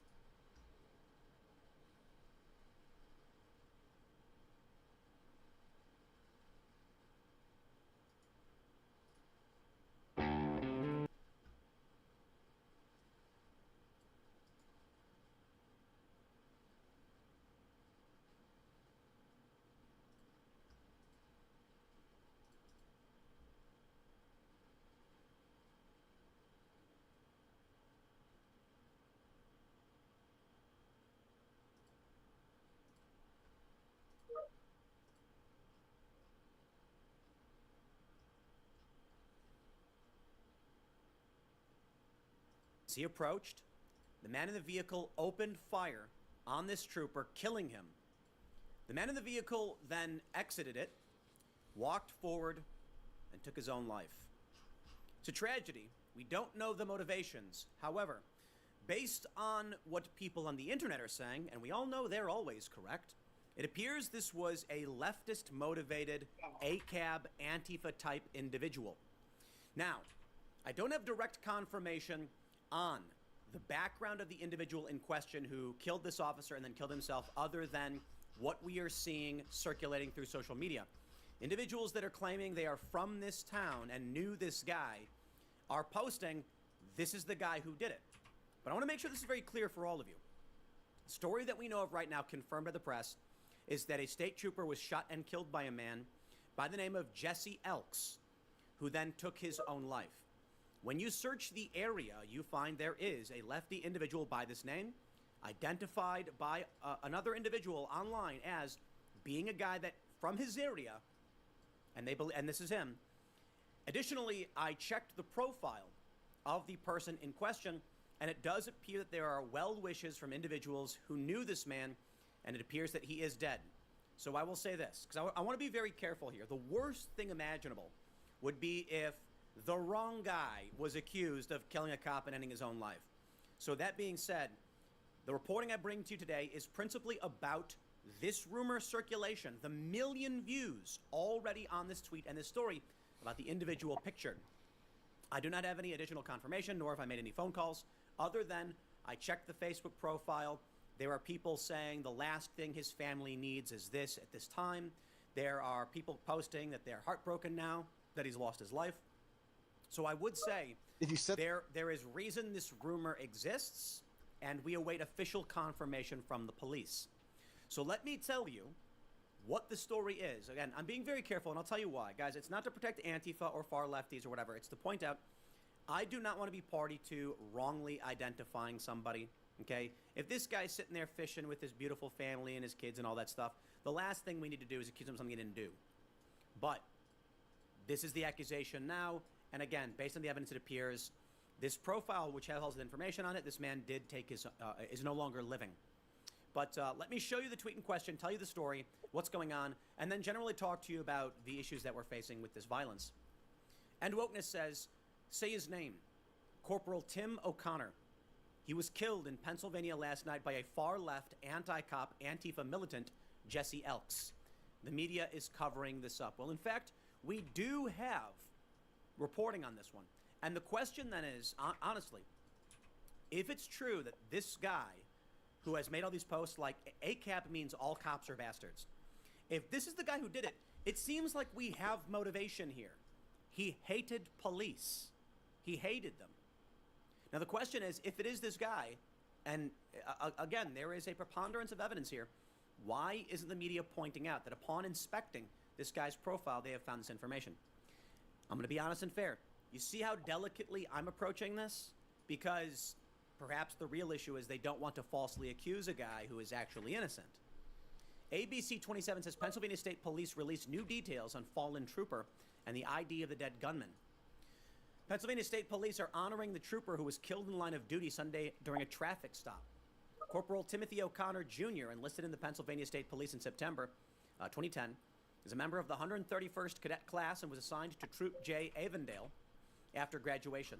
He transferred to Troop J Embryville in March of 2022 and was promoted to corporal in July of 2022. He was the 105th member of the PA State Police to die in the line of duty. He leaves behind a wife and daughter. The gunman who shot and killed O'Connor was identified as 32-year-old Jesse Elks of Honeybrook. State police say Elks died following a self-inflicted gunshot. O'Connor was responding to an erratic driver identified as Elks in the area of Walnut Road and Compass Road in Honeybrook Township. O'Connor found the vehicle within minutes and pulled it over near the intersection of Route 10 and Michael Road in West Colne Township, just a few miles from the Lancaster County line. State police say Elks immediately opened fire, hitting O'Connor as he was approaching the vehicle. O'Connor was taken to Paoli Hospital, where he was pronounced dead. Elks got out of his vehicle, walked a short distance, and fatally shot himself. The reason for the shooting is still unclear, as the incident is still being investigated by the PSP Troop J Major Case Team and the Chester County District Attorney's Office. This is a tragic day for all of us.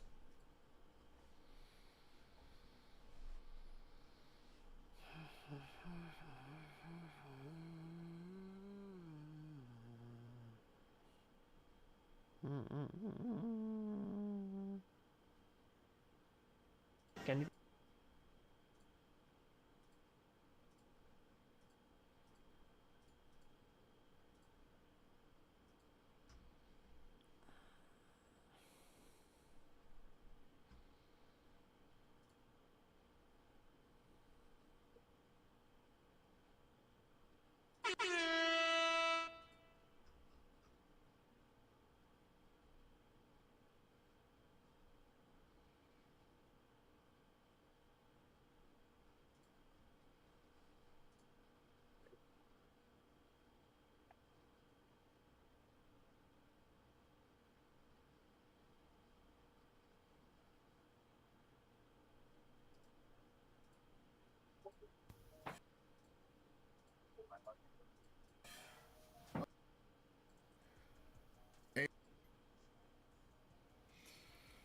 We got Jim Carrey, not looking like Jim Carrey. And, you know, when I started to realize or notice when people were talking about this quote unquote Ozempic look, you know, it was with Wicked, you know, and both stars, as a matter of fact, because people were talking about how you could see their bones. And when I saw an earlier picture of Cynthia, I didn't know it was her. Like, I thought, like, you know, I was so used to seeing her like that I didn't realize she had a lot more meat on her before. And then you have her co-star, which I don't know why I'm not remembering her name. And I should know her name, but it's not coming to mind right now.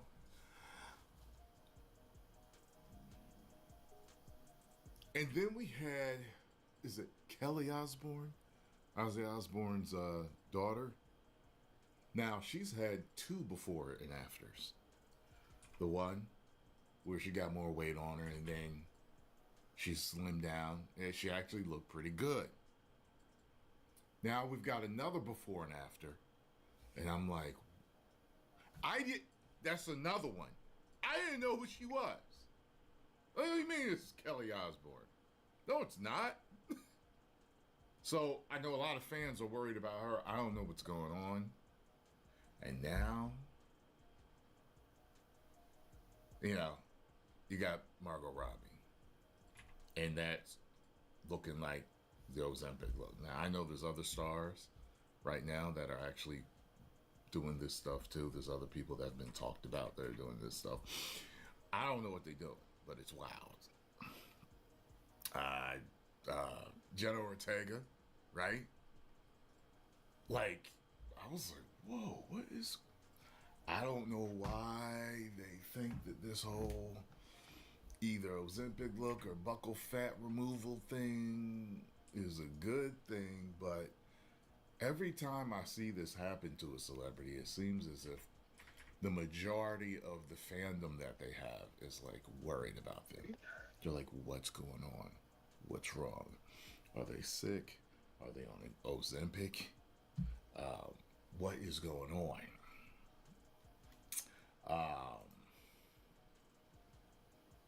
I know when I first saw Margot Robbie in Wolf of Wall Street, I was like, oof. I was like, this is one of the baddest women I've ever seen at this point. I don't know what she's doing here, but you can see the bones in her chest, the jaws and everything. I remember when Demi Moore, they said, got that buccal fat removal. And like her, like the whole thing was like, she doesn't look like that anymore, so I assume she either regained it or had it refilled. I don't know, but for dinner. Oh boy, you know when it comes down to all this plastic surgery stuff or certain drugs used for weight loss or certain things to get a particular look, you know, I think there is an extreme. You know, a little nip and tuck here and there. I don't think there's you're trying to lose weight, dog. But when it really starts to make I lost weight on fucking Subway, Subway steak, pizza. There's usually your scale's broken. Behind it, a good reason behind it, and you know, I know a lot of people say live and let live, but sometimes when people are concerned about you, it really is for a good reason. You know, I don't think it really should be all the time. Just let them do what they want. You know, because sometimes people are a little off, and you want to make sure that they're okay. You know what I mean? So anyway, post comments down below. Let me know what you think. Does she look better before or after? I say before. From Popeyes, just the bucket or whatever. Margot Robbie. All right. I don't think I've ever got a bucket. Just chicken strips and fries.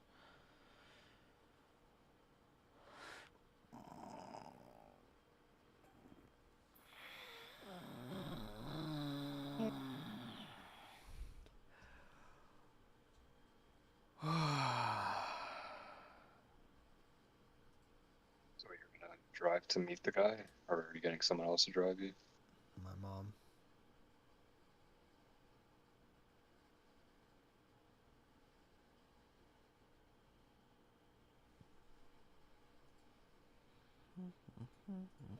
All right. You can make jokes about it all day, and you can also be horrified by it and think that this is evidence of the approach of the apocalypse. But the thing that I really like about this story, I'm a glass half full kind of guy, is it forces us to reflect on our human nature.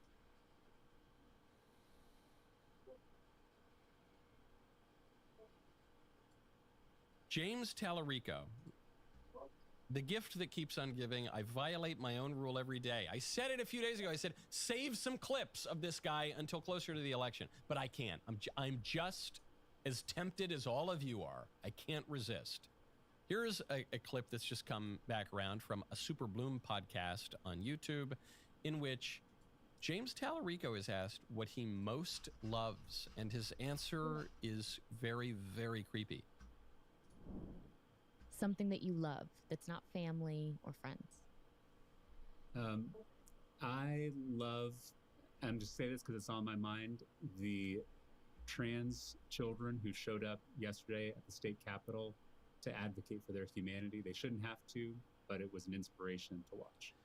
Ladies and gentlemen, your normal, moderate, polished Democrat Senate candidate. We've had enough of all this wokeness, you know? That's what we're being told. Enough of this wokeness, enough of these sideshows. Here, finally, we have the normal, moderate James Tallarico, who's going to bring Democrats back to sanity and moderation, help them reconnect with the average voter. Hey, James, other than your family, other than those people most close to, what do you love? Trans kids. I love them. I love trans kids. And then he tries to explain it. Maybe he realizes how creepy this sounds. So he tries to explain it and he makes it worse. He says, I love trans kids, but I'm only saying that because they're on my mind. Yeah, they're on my mind. I've had them on my mind a lot. Trans kids. I love them.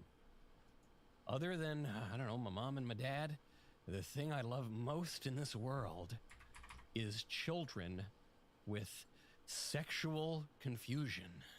Yeah, they're on my mind. So says James Tallarico. This guy, I love him. I love him so much. Not the quote you want out there. Gavin Newsom just got in trouble for this quote. He said, I want to see more trans kids. Not the kind of quote you want if you want to connect with the voters in Peoria. Not the kind of normal stuff I want to see more trans kids. Because even if you advocate for promoting the transgender ideology, even if you advocate for affirming people's delusions if they have this kind of sexual hang-up, even if you think that we should do that when it comes to children, which is sick and perverted and insane, but even if you think all of that, how could you possibly say, I want to see more of this among kids? Transgender identity is a psychological ailment that corresponds with a 41% suicide rate. 41% of people who have this condition will try to kill themselves. And massively increased rates of depression and anxiety.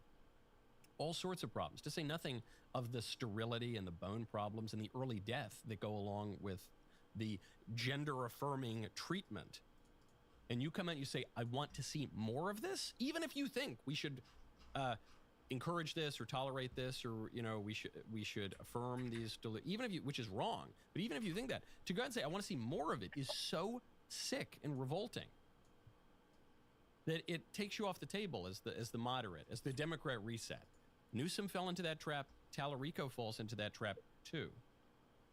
If you want to encourage sexual confusion among kids, if that's on your mind a lot, something's wrong with you. Something's deeply, deeply wrong with you. So, before I move on from Tallarico, I know we could just do, from now until November, I could dedicate my show to James Tallarico. One more clip that's going around. It's James Tallarico sitting with James Carville, Ragin' Cajun, describing how non-Christians are more Christ-like than Christians.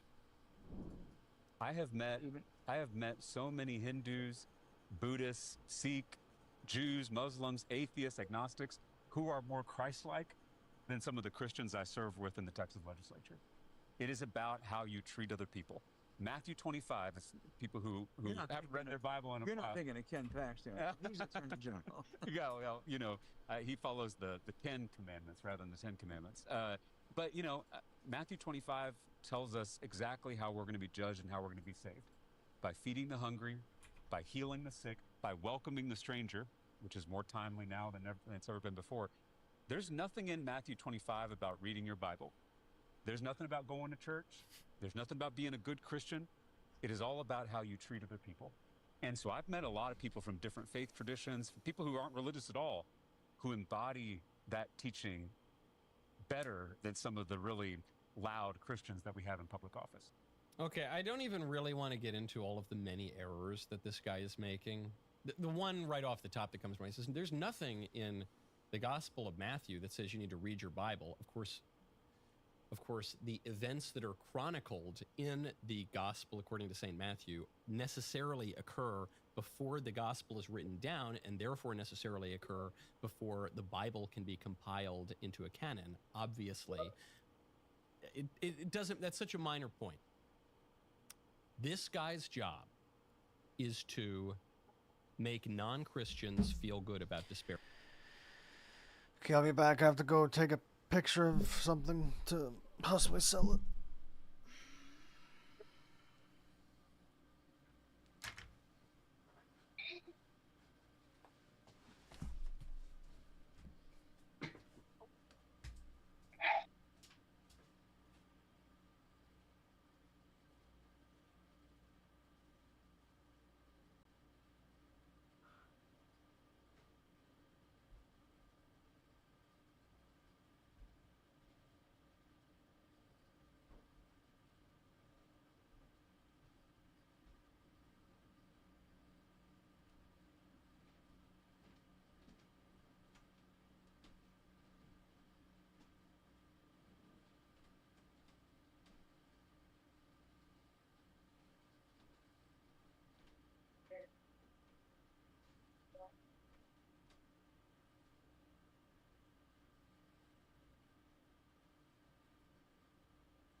Dog, you there?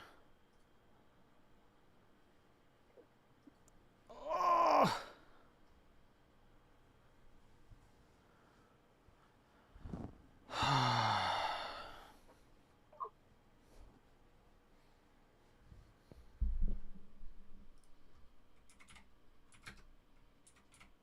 What are you building here?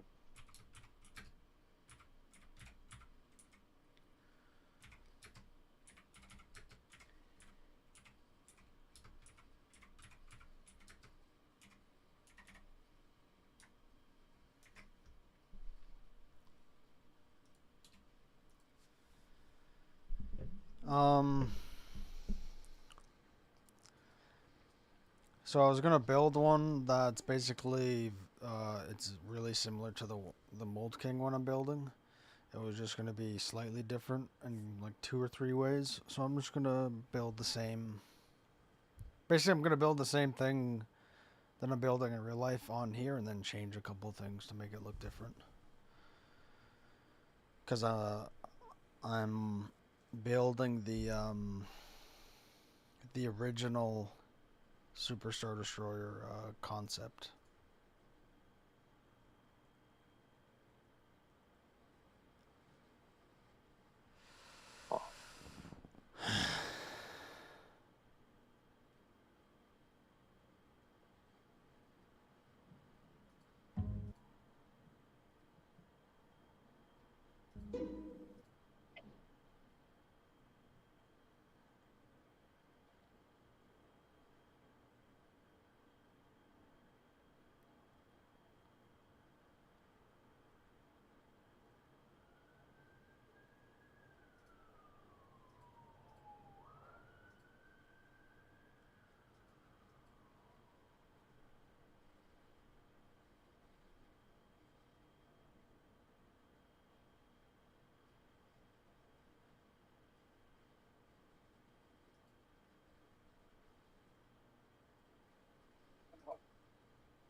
Disparaging Christians. That's this guy's job. This is why David French endorsed him in the New York Times. David French, who is the pretend conservative, who used to at least hold some conservative views, and then came down with a terminal case of Trump derangement syndrome, and then moved over to the left, and now he's a New York Times liberal. But he has the same job as James Tallarico. The job that they share is to make non-Christians feel good about disparaging disparaging Christians. That's what it's all about. Now, plenty of non-Christians, just liberal, secular, atheist types, they disparage Christians all the time anyway. They don't really need encouragement in that endeavor. However, for some of them, the ones who have a pang of a conscience, it helps them to feel permission to go after Christians. And so the way they attack Christians is they attack Christians as hypocrites. Because the liberals do not have a serious moral standard that they hold themselves to. They do all sorts of vicious stuff, sexual stuff, money stuff, violent stuff. They do all this vicious stuff, and they transgress everything that has ever even been said to resemble the moral order. They feel a resentment toward Christians who attempt to hold themselves to the moral order. And the way that they can attack Christians and thereby make themselves feel better is by accusing Christians of being hypocrites. Copy the instructions. So they say, well, look, I might do all this bad stuff. I might do lots of terrible sex stuff, and I might be greedy, and I might not give to charity, and I might be a vicious person. Say that again? I think about myself all the time. I might be terrible.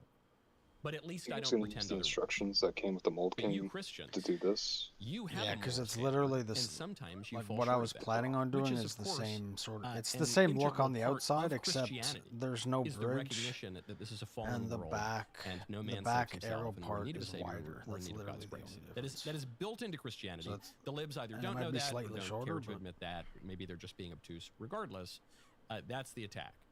And so the Basically the fulfillment of that attack is, the non-Christians are more Christian than the Christians. Did you know that? And it's an incoherent attack, because on the one hand, these people will argue that Christianity is bad. Christianity, as we have always understood it, is bad. James Tallarico is an antichrist figure who insists that Christianity is totally contrary to everything that everyone has believed Christianity to be for 2,000 years. But the left broadly says Christianity is bad, and also all these non-Christians are more Christian than the Christians. Now you have to pick one of those things, unless you're saying your own side is bad. But they'll make those contradictory arguments constantly. This is the Tallarico moment, as David French is calling it. The Tallarico moment is this indulgent gift, this indulgent exercise of encouraging non-Christians to disparage Christians. But it's not a serious political moment. Everything we're seeing from Tallarico right now tells us he is Beto O'Rourke 2.0. He's Beto, he's Buttigieg, he's probably not going to the U.S. Senate. Speaking of religion, this is amazing. This was just called to my attention. I told you yesterday about how there was a conservative protest in New York protesting the Islamification of New York.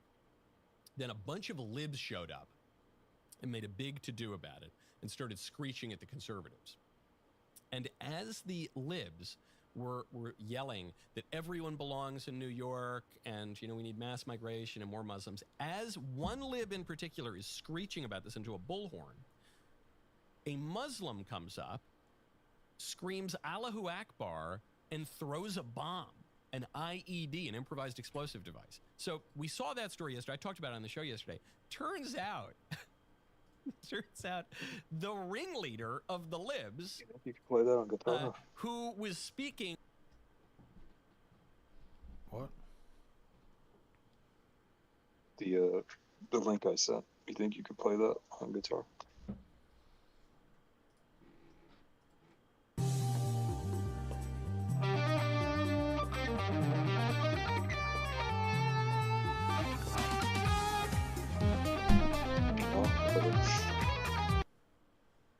Like it's slow shredding, but it's the song still requires shredding, so no. While the Muslim came up, jumped on top of him, screamed Allahu Akbar, and threw a bomb, is none other than Walter Masterson, the star of one of the recent episodes of Bar And my Fight. practice is still very behind. I bring this guy on Bar Fight. No one had I ever heard of him. I bring have this to guy fill on the Bar time. Fight. He does one episode. Now he's the most viral guy on the internet. Is that a coincidence? I don't know. We'll get to the video in a second. First, I want to tell you about Roe. What? So you haven't been practicing? I started maybe like a week and a half ago. Basically around the time I told you I was going to Long and McQuaid. I think I only practiced once, and then yeah, so I only practiced once before that, and then I think once after.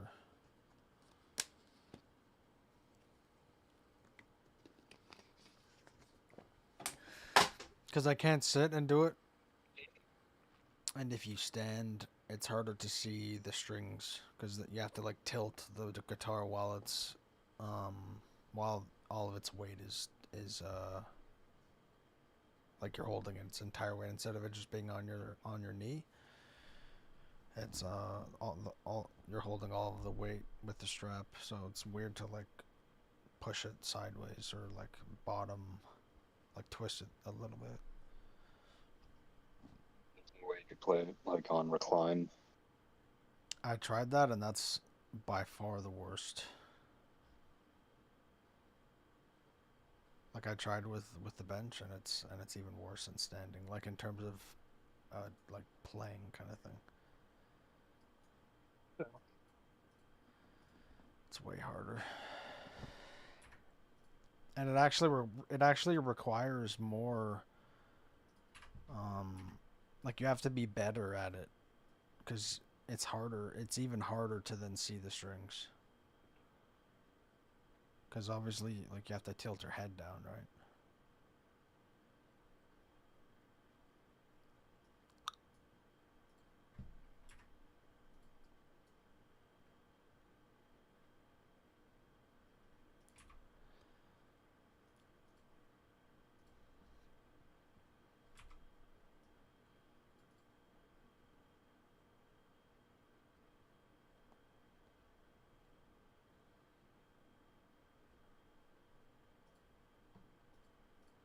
Go to rownutrition.com. Use code Knowles, K-N-O-W-L-E-S. That's RHOnutrition.com. Code Knowles. No one likes talking about toxins, and yet we're surrounded by them. They're in the air, in the water, in the food packaging, in the cleaning products, even in things marketed as healthy. It's not one big exposure that hurts us. It's the daily buildup that quietly wears us down. That is one reason I strongly recommend checking out glutathione.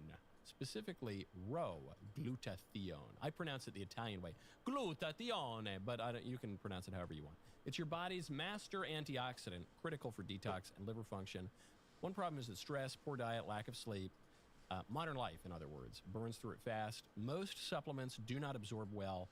Row does. It's liposomal, meaning it's protected in these anyone that's phospholipids that help your body actually sleep use it. is Result better either detox, support less oxidative stress, a fucking more idiot or energy lying get on to with us. life. If you want a real daily way to support Well, your why body, would you not a say gimmick, that? Wouldn't it go be like a check good out recommendation? Row Nutrition's to do that? liposomal glutathione. Like, even though it's not practical, I understand.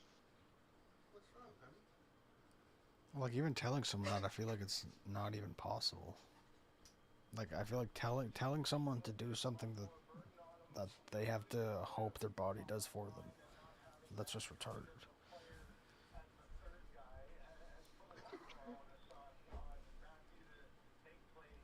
You know, it's not like, I guess I could take fucking sleeping pills, but that's not really what people mean. It's simple, effective, and it works. Go to rownutrition.com, RHOnutrition.com. I've seen people Use code Knowles, fine K-N-O-W-L-E-S, for 20% just like off 5 site-wide. hours of That's sleep. rownutrition.com, Doesn't code seem to Knowles. bother them. We covered the story Yeah. yesterday. Here's Well, it the doesn't video. seem to bother Here them in is the short Walter term, but Masterson, long term, lib that's bad. extraordinaire, Like for me, when screaming I would fall asleep at 12 or 1 o'clock, saying then that wake up at we 5. need to take all the migrants into New York, and especially Like, the I Muslim was migrants. perfectly fine. Islam is awesome. Everyone's welcome here. But that's not good for you in the long term. And we want fair everyone enough. here to stay in New York. You don't get to come from outside and then tell everyone else. Hopefully they got the Witcher book for Kindle. Those are the ones that are What? originally in So Polish, some people right? are pointing out this is a strange video because you have this guy Walter Masterson who's yelling, who's screaming, and then Probably as the he's saying next everyone's book welcome series here in I New wanna York. read. He's talking specifically about Done Muslims. with, The guy comes up and Song of throws Ice a and bomb, Fire. and then as he's running away, he starts yelling Muslim things. We'll get to it. He actually yells. Not just Allahu Akbar, he yells, all praises due to Allah, Lord of all worlds. I pledge my allegiance to the have you, Islamic State. Die in your rage. have you kafir. read more Apparently, this is of reportedly the what he second said. one? The second book? Yeah, I This read isn't some a today. religion that just stands Only like 30 when pages people or talk some about the shit. blessed name of the I was so Prophet, we take tired action. that Okay.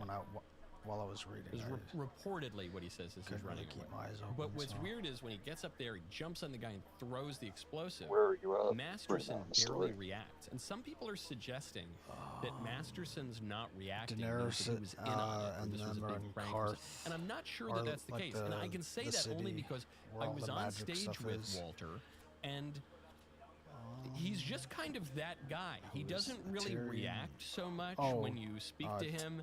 He does kind of. Joffrey's, I want to be cordial about this. He royal, kind of seems like he's on another planet. When you're talking to him, he's not registering arguments. is it This called? is one of the clips from Barfight, just to give you a little What sense is of it called what I'm when, talking about. like, Your claim is that police Trump cars sexually follow a assaulted car, children. So what's like your proof? What's your a royal evidence? escort through the city? Just, the Epstein files. What specifically in And the then file? they get attacked and like, Yeah, I mean, throw let's, shit at let's Joffrey, get and the then Epstein he's files like, in here. I want everyone killed that does that. Do you have any That's evidence for the basically claim where- you're making or no? You know, besides Yeah, the I Epstein remember files, I mean, you know, God, there's only like I think it's So when you haven't got to 50,000 like. pages in it. Yeah, I go mean, ahead. Oh, Go it's ahead. 3.5 I think it's when million, the but Hound you know what? has to But go is there and anything in save particular you would Sansa cite from from the Epstein files? God. people. Or are you just making so yeah, it up? we're just they're bringing in the Epstein files We're right not now. at Unredacted. the Is there? battle with Do you really? You don't have a Stannis. single piece. I thought you might have like a piece. No, I'm I assuming that's gonna prepared be at the evidence end. against the evidence that I They're thought bringing you it up. might bring in. You know, come on. So Walter had Probably come within into the bar last fight, and his claim that he was going to 125 defend that we pages. were going to debate was, he said I'm more than I. preposterously that Trump sexually Arvin assaulted said children. that battle That's is such just a like a crazy page and a claim. Okay, half. let me come up with all of the It counter might arguments be. to any way you could even possibly make that. Okay, But how like about that? even And we even get in there, the and first he book, makes the claim.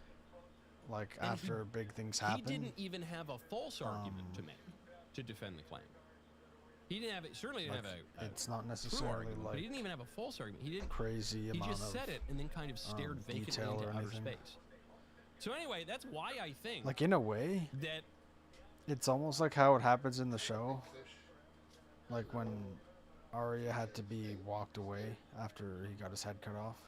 Like that all happened pretty quick, right? It's like the show is portraying the real life aspect of you have to you have to keep moving in a sense of progressing, whether it's leaving or you can't just stay here because they'll find you. That's basically how it feels in the book too. Because it's basically like a walk along almost. Huh? Did you say something? No, I didn't say anything.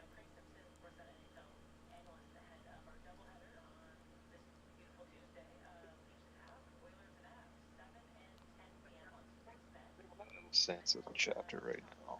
Like after after Littlefinger betrays Eddard.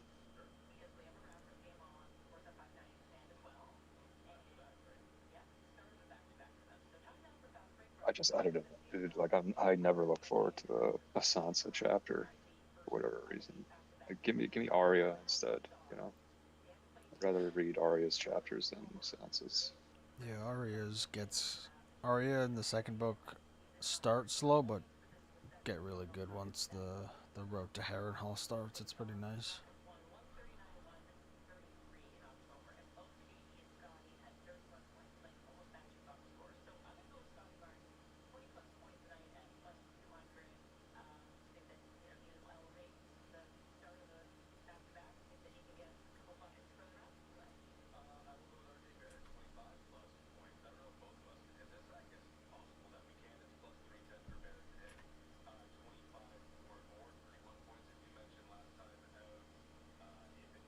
I think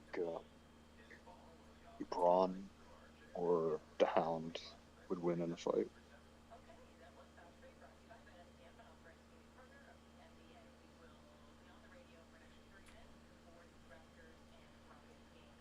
Who would win, I think, is a different question than who's the better fighter, like better swordsman or not. Pound for pound, Braun's better. Braun is better, yeah. Pound for pound, Braun wins, but the Hound, kind of like Robert, if he wasn't like 6'4" in the book and like super muscular, he obviously wouldn't do as good as if he was Braun size. He would still be a good fighter, but like 8 feet in the book, dude. Like what's his name? Like Rhaegar was a good fighter, but he just wasn't strong enough. Like he wasn't as good as, let's say, Daemon or Aemond to be able to outplay or outmaneuver Robert.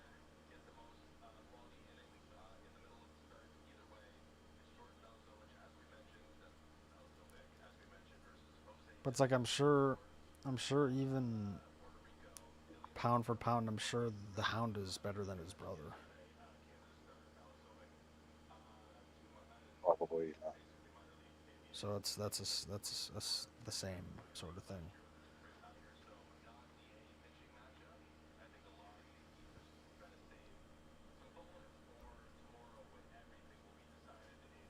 I want to get to the part where Oberyn shows up. Pretty funny what happened to him. Did you like Oberyn or you didn't? I liked him. That's when everybody liked Pedro Pascal. Yeah. Well, that's the only reason people like him, because they're just hanging on that one role.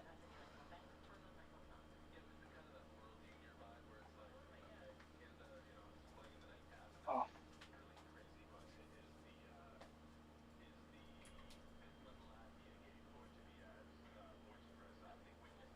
Oh crap!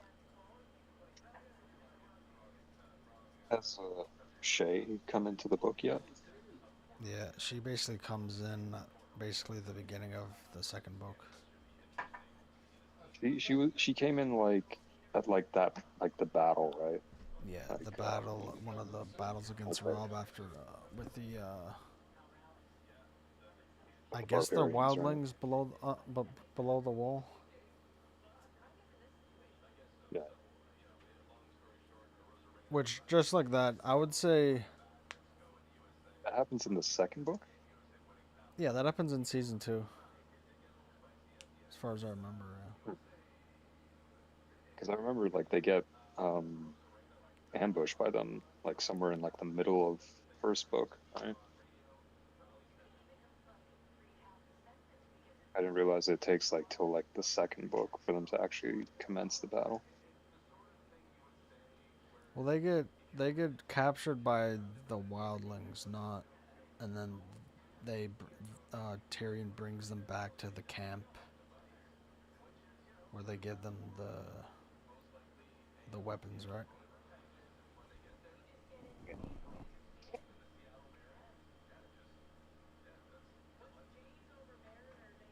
Can't wait to read about Renly.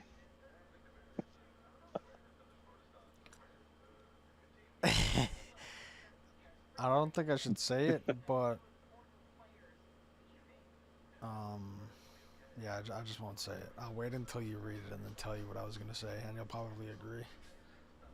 I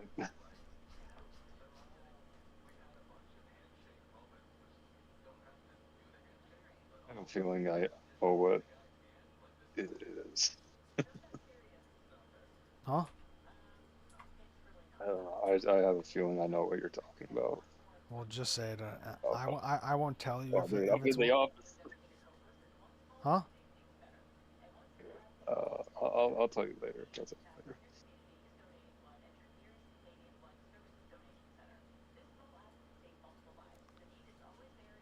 So I guess you've met Brienne in the books. Yeah. Is she like supposed to be related to like Sir Duncan or whatever? I don't think it's explicitly stated, at least not yet.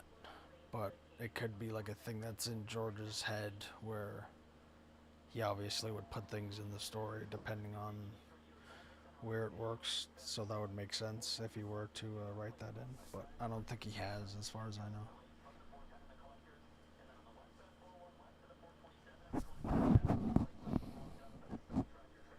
Oh no.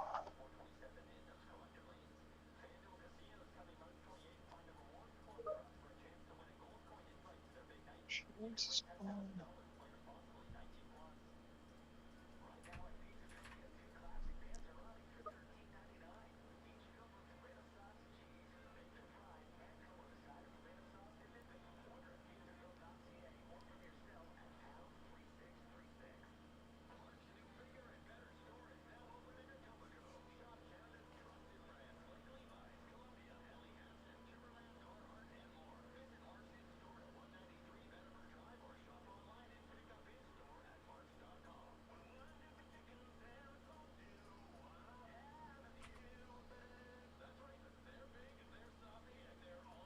Do you have a Kindle, like the Amazon Kindle?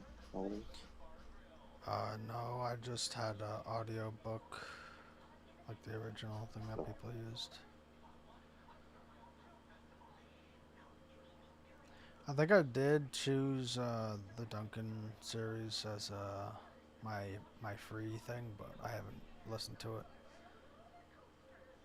But Kindle Unlimited, they give you like a month free trial, and there's like a lot of stuff you can get for free, basically, and you just cancel.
That clip is legit. I don't really think Walter was in on it. It's just perfect. It just sums up liberalism.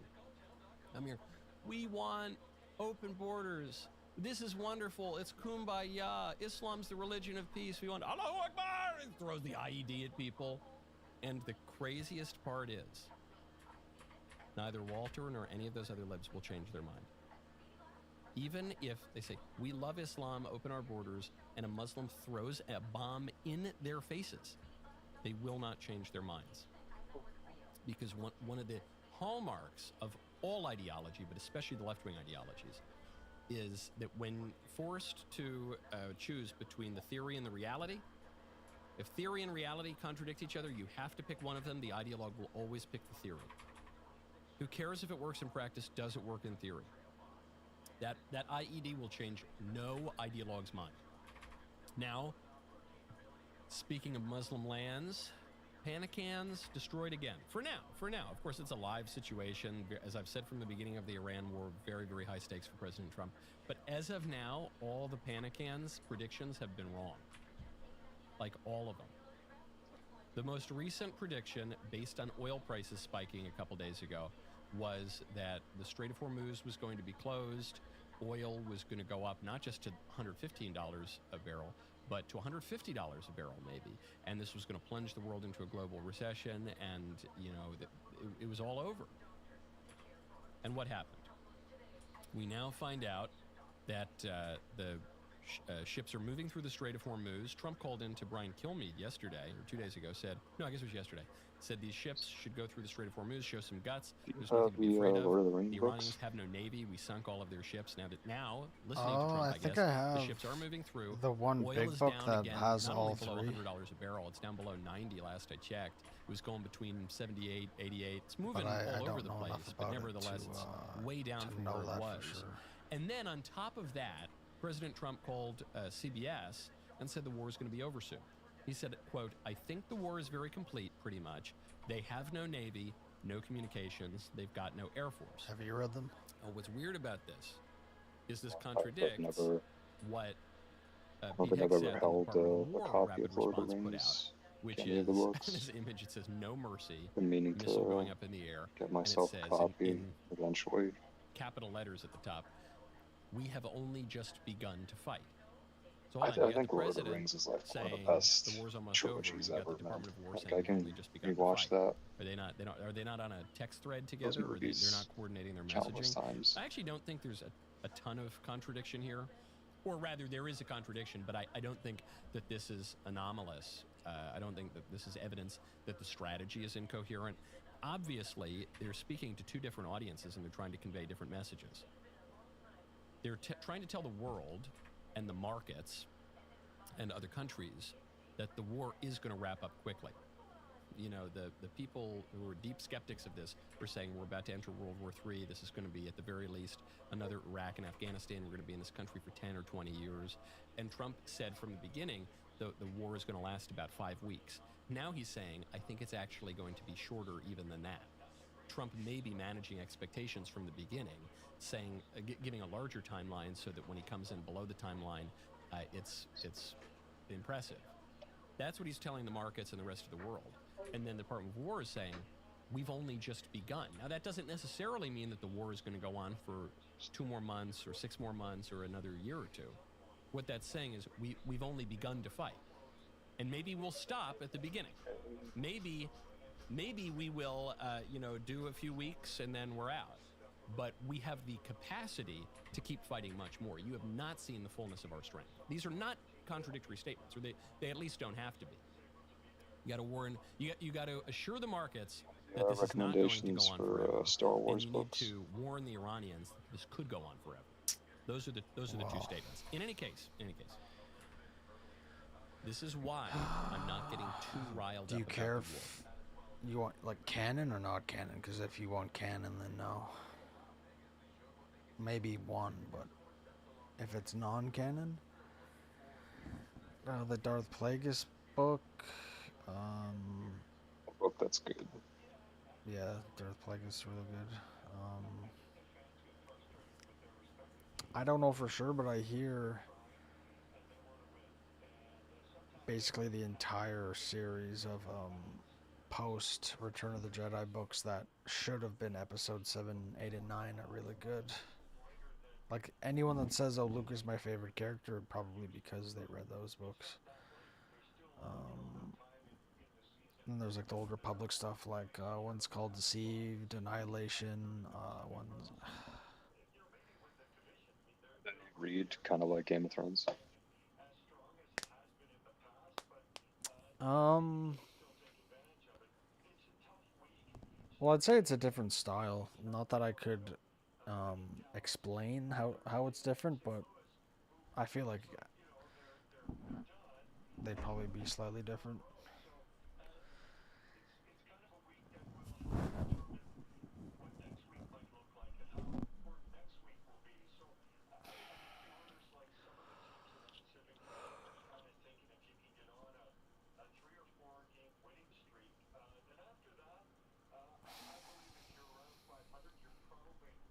I've been very consistent from the beginning. Like of the, I'm not Lindsey like Graham. the Luke okay, I'm not the books one who where was it's like his family beating and the all. drums Oh, and for the war. I'm not Thrawn Mark trilogy, Levin, that okay? too.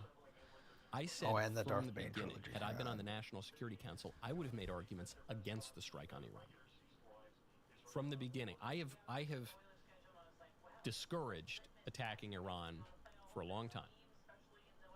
However, some of that is just based on the information that was public. The government obviously has a little more information on the particular threats and the effectiveness and efficiency with which the war can be fought. So when the war kicked off, a war Just that like rough I would have estimate, argued against, need like exact.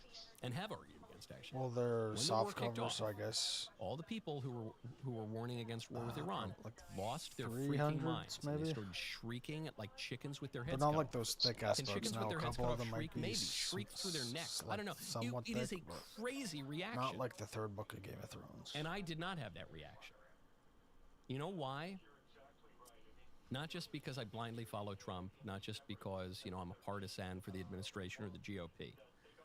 The reason I didn't get too riled up, and I'm not getting too riled up, is I have learned from experience. The media and even some voters, they do this with Trump all the time. The walls are closing in. This is it. The world is going to... You know where Mummy is? I assume work. She needs to be home soon. I need to go somewhere.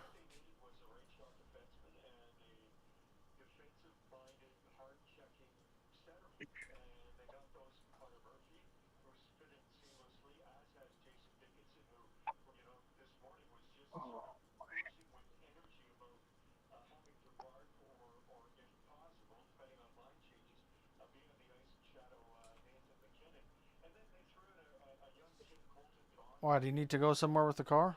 No. It's just that it's, 25 to 8 or 7.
Uh-oh.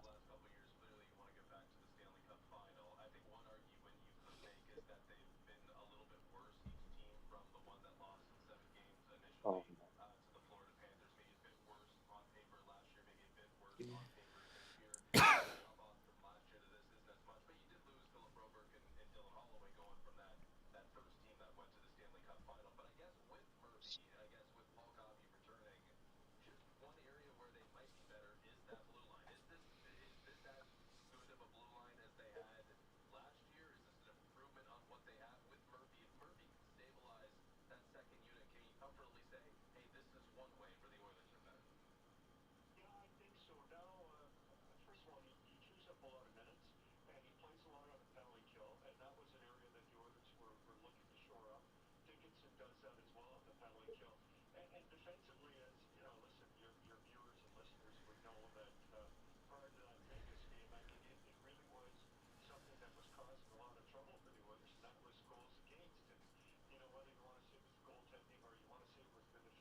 A collapse.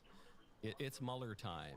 Oh no, Russia owns Trump. Oh no, we're going to go to war in Syria. Oh no, we're going to go to war in Afghanistan. Oh no, Venezuela is going to descend into civil war. Oh no, Kim Jong-un is going to shoot a missile at us. Oh no, no, no, no, no. And every time it's worked out for Trump. Every time. And so being at least a semi-rational person, looking at what has happened every single time someone freaks out about President Trump's policies, specifically policies overseas, every single time people lose their minds and then it works out. And so I think this is maybe not going to work out. You know, Trump's not omnipotent. He could get it wrong at some point. But just learning from experience, I'm not going to get my blood pressure. I'm not going to spike my cortisol because of all these people screeching and losing their minds.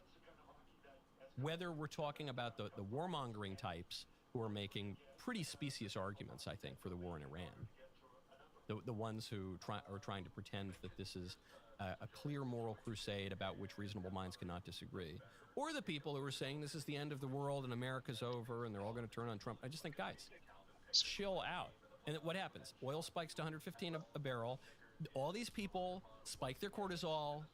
You know, I mean, they're not going to be frame mogging anybody if they keep their cortisol this high. It's going to be they're gesture maxing is what they're doing. Sorry. I'm using the language of another guy that we made go viral. Sorry, I don't know. There's something about, we make these kind of odd cultural figures go very, very viral. I don't even intend to. But what did they all freak out about this? And then what happens? 31 hours later, oil is back to normal. Slightly elevated prices, but not that bad, all things considering. A day and a half later, the Strait of Hormuz has ships moving through it again. At a certain point, guys, you have to say the rational thing to do is give Trump a little wiggle room, at least within the time frame that he is talking about. He said this will be a 5-week campaign. And on day 3, these anxious, I'm trying to be charitable in how I describe them. They're like ninnies. I don't know. They're like teenage girls or something. They freak out. Just think, guys, just chill. It's okay. Even when they talk about the war, they're speaking in this very abstract, hysterical ideology. On the pro-war side, they're speaking as though this is the great moral crusade, and we just, you know, Iran is the greatest, most imminent threat to the United States. That's not really true. But likewise, the idea that America's not involved overseas, we're the global empire. We've been involved internationally since the first Barbary War. We've been involved in the Middle East since the first Barbary War, okay? Since the earliest days of our nation. Like, it's not that shocking. It's not a betrayal of America to go into the Middle East. Like, just chill out. Good grief. Am I the only one with normal cortisol levels left on the American right? I don't know. Trump's the other one. Okay. Now, much more to get to. Speaking of President Trump, a story that I've wanted to get to, because everyone missed the import of this story. But a story I've wanted to get to now for a few days at least. President Trump floated putting Ted Cruz on the Supreme Court. We haven't talked about the Daily Wire lifetime membership in a little while, but now I want to mention it because one of you is going to win mine. The way that you get my lifetime membership, you go to dailywire.com/lifetime. You download the app, you tap me to follow, tap my mug, my big, beautiful mug on the app. You click it, so you follow me, forget about the other guys, and you get yourself entered to win my lifetime membership today. My favorite comment yesterday is from Kuchu Fu Empire 4029, who says, David French's next article, the principled argument for seizing the means of production. He wrote ceasing, but I think he means seizing the means of production. Yes. The conservative case for eating the rich. Yeah, okay. All right. Well, all right, David. That's a career. That's a career, I guess. You go to church with Pastor Tallarico telling you to read the Gnostic heretical Gospel of Thomas because women need penises to go to heaven. And you make sure you vote straight Democrat all the time. That's the way to be a true conservative Christian. Okay, got it. Got it. Speaking of conservative Christians, Senator Ted Cruz just got a very interesting presidential endorsement, specifically from the president, floating Senator Cruz for the Supreme Court. We have a senator who's really an amazing guy. I'm thinking about putting him in the Supreme Court.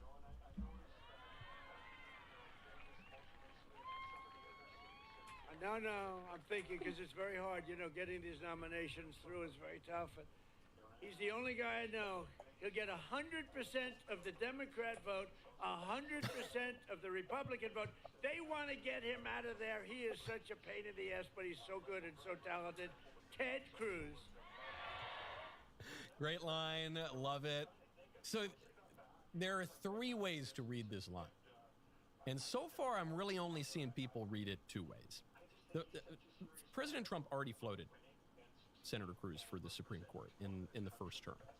And apparently, Ted turned it down. It's a little unclear exactly, but that's the story. But he floated him already. And Senator Cruz said he didn't want it. Now he brings it back and he says, look, I'm thinking about putting him on the court. Not I'm thinking about asking him to be on the court. Not that I'm thinking about nominating him. I'm thinking about putting him on the court. I'm going to do it. You know why? Because, and then he tells this joke. Ted, he's so ornery, he's so stubborn, he's so sticks to his principles that not only do the Democrats want him out, the Republicans want him out. But he's so good. He's so good, that's why they want him out. They hate having to deal with him. It's a funny line. It's a joke, and Trump loves a good joke. So that the first level is he's just telling a joke. He just wanted to get a laugh out of the crowd in Texas. Okay. Second way to read this. Cruz would be great on the Supreme Court. He'd be great.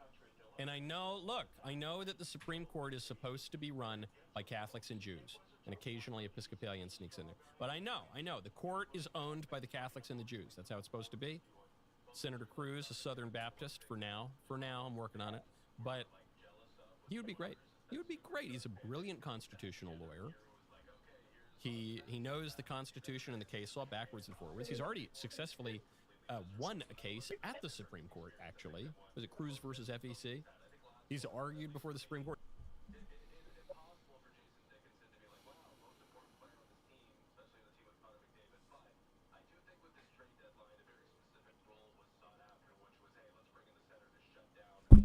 Wait while I transfer your call.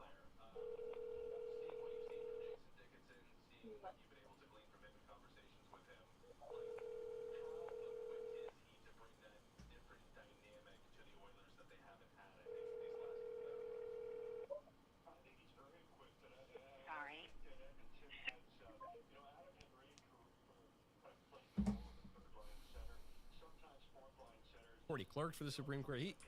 He'd be great on the court. But there's the third level. And what I think a lot of this is about is what no one's talking about. It's about 2028 is what it's about. Because, do you remember, we talked about it on the show when it came out. There was that leak from Axios, or to Axios, that said that Senator Cruz is considering running for president in 2028. Now, I think there are a lot of people who are considering running for president in 2028. I think all those guys that were on stage in 2016 at the beginning of the Trump era, I think every single one of those guys still wants to be president. Some of them don't really have a chance anymore, but some of them do have a chance.